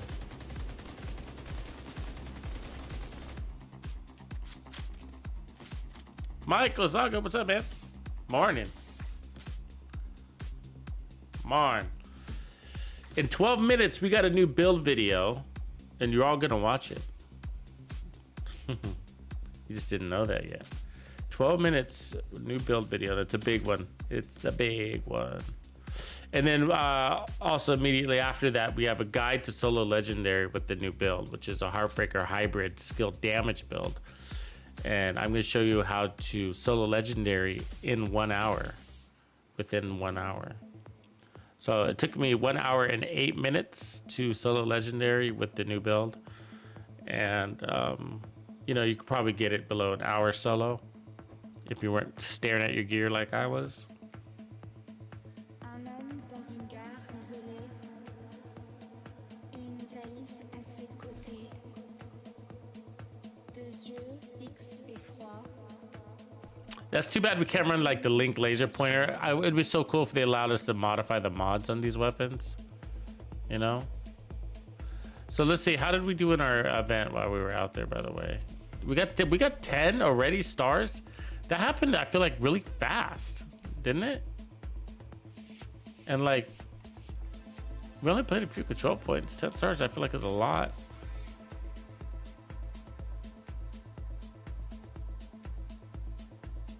Un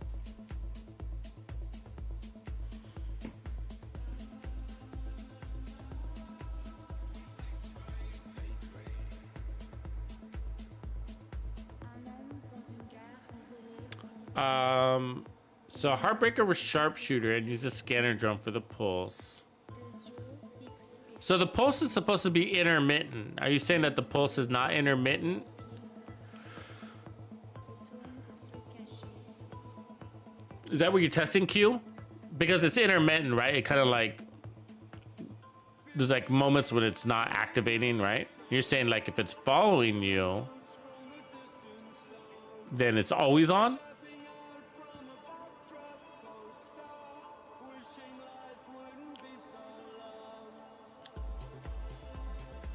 Yeah, 2 exotics equipped would be nice. Mr. Rob, did you just get here? It's good. Mr. Rob, the build that's actually about to drop in 10 minutes is the one that you were asking about yesterday. I think that was yesterday. All the days are blending together. Okay, so I think we got this build set up the way we need it to be, so let's go crush something. Somebody, somewhere.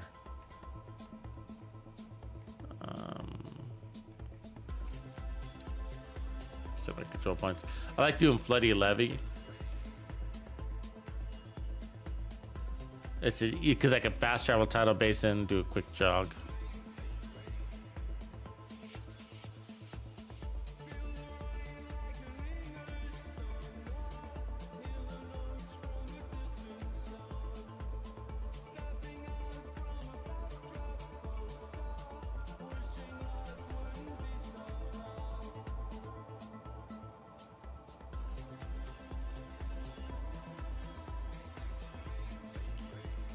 I ran. What's good? What's good? What's good?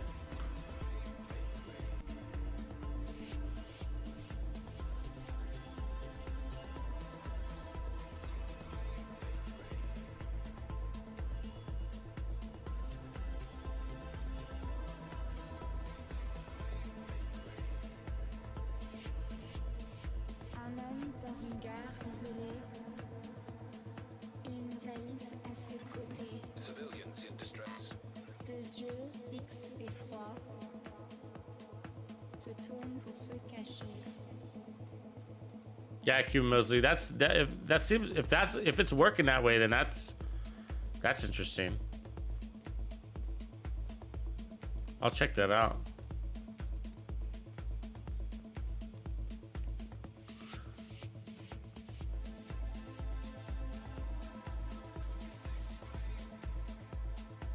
Mind Killer, Killer Monkey.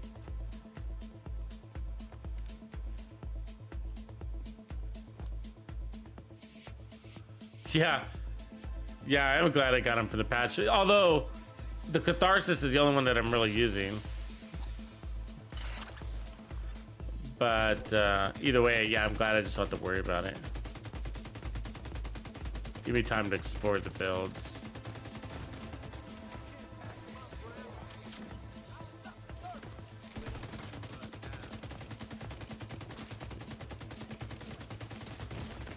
Oh, come on. This thing just doesn't like it when people are in close quarter combat, especially when they're immune to your bullets. Notice I was shooting the blue guy, and I was like, I better shoot that gold guy because the blue guy's not taking any damage.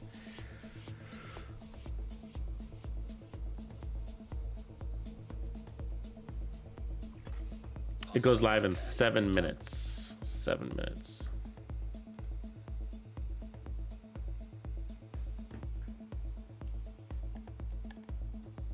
I'll drop a link here in the chat feed a couple of minutes before it does, and then we can meet over there. Okay, there's some unsuspecting foes.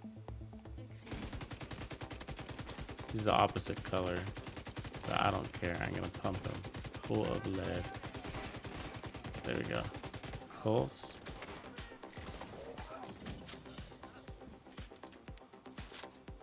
$1,025,000 right there. Good. That's what we want to see. I mean, $1 million's good, right? Like, I've always felt like on Pestilence builds, like if you get $1 million, you should be happy. You know what I mean? Obviously, you get $1.4 million, whatever. So it depends on your build, what you want to do. But with $1 million, that's pretty good. I mean, the $1 million without having to run glass cannon. Now, I do wonder if Sawyer's knee pads would beat the Petrov gloves. I have a feeling they would. It would give us a lot more armor.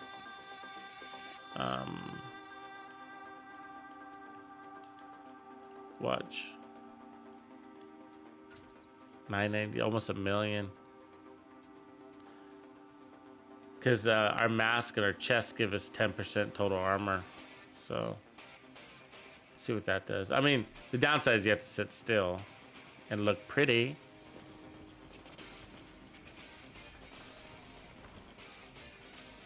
Are we kicking this off? There's no way to kick it off. Or we already did. Okay. Let's pump somebody full of lead. Plague the lead.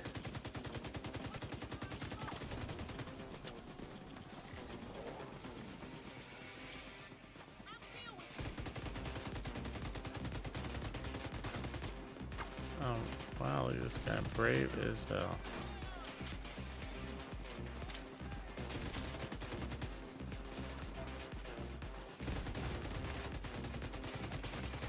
Oh my god, the weapon handling.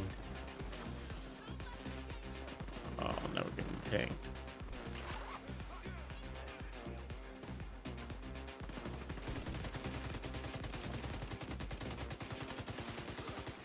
This is supposed to be a lazy man's build, so you know. Like, you're supposed to just be able to sit here and shoot, and then everybody in the whole field dies. So if I feel like I'm putting in too much work, then the build is not doing its job. Agent in need of backup.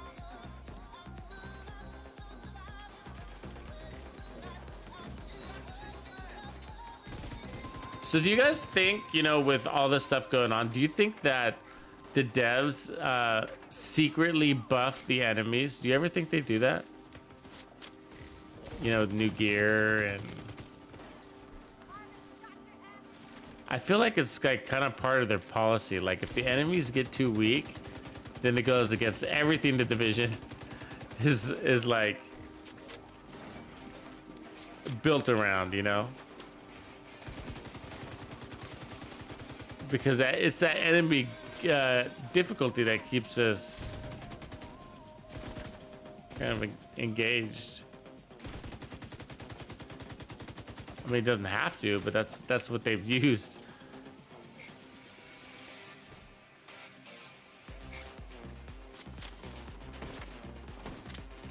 Okay, 2 minutes, 2 minutes. Let's get cover. Or catch on fire. Either one of those will work. Okay, I gotta grab this link. All right, chat, meet me here.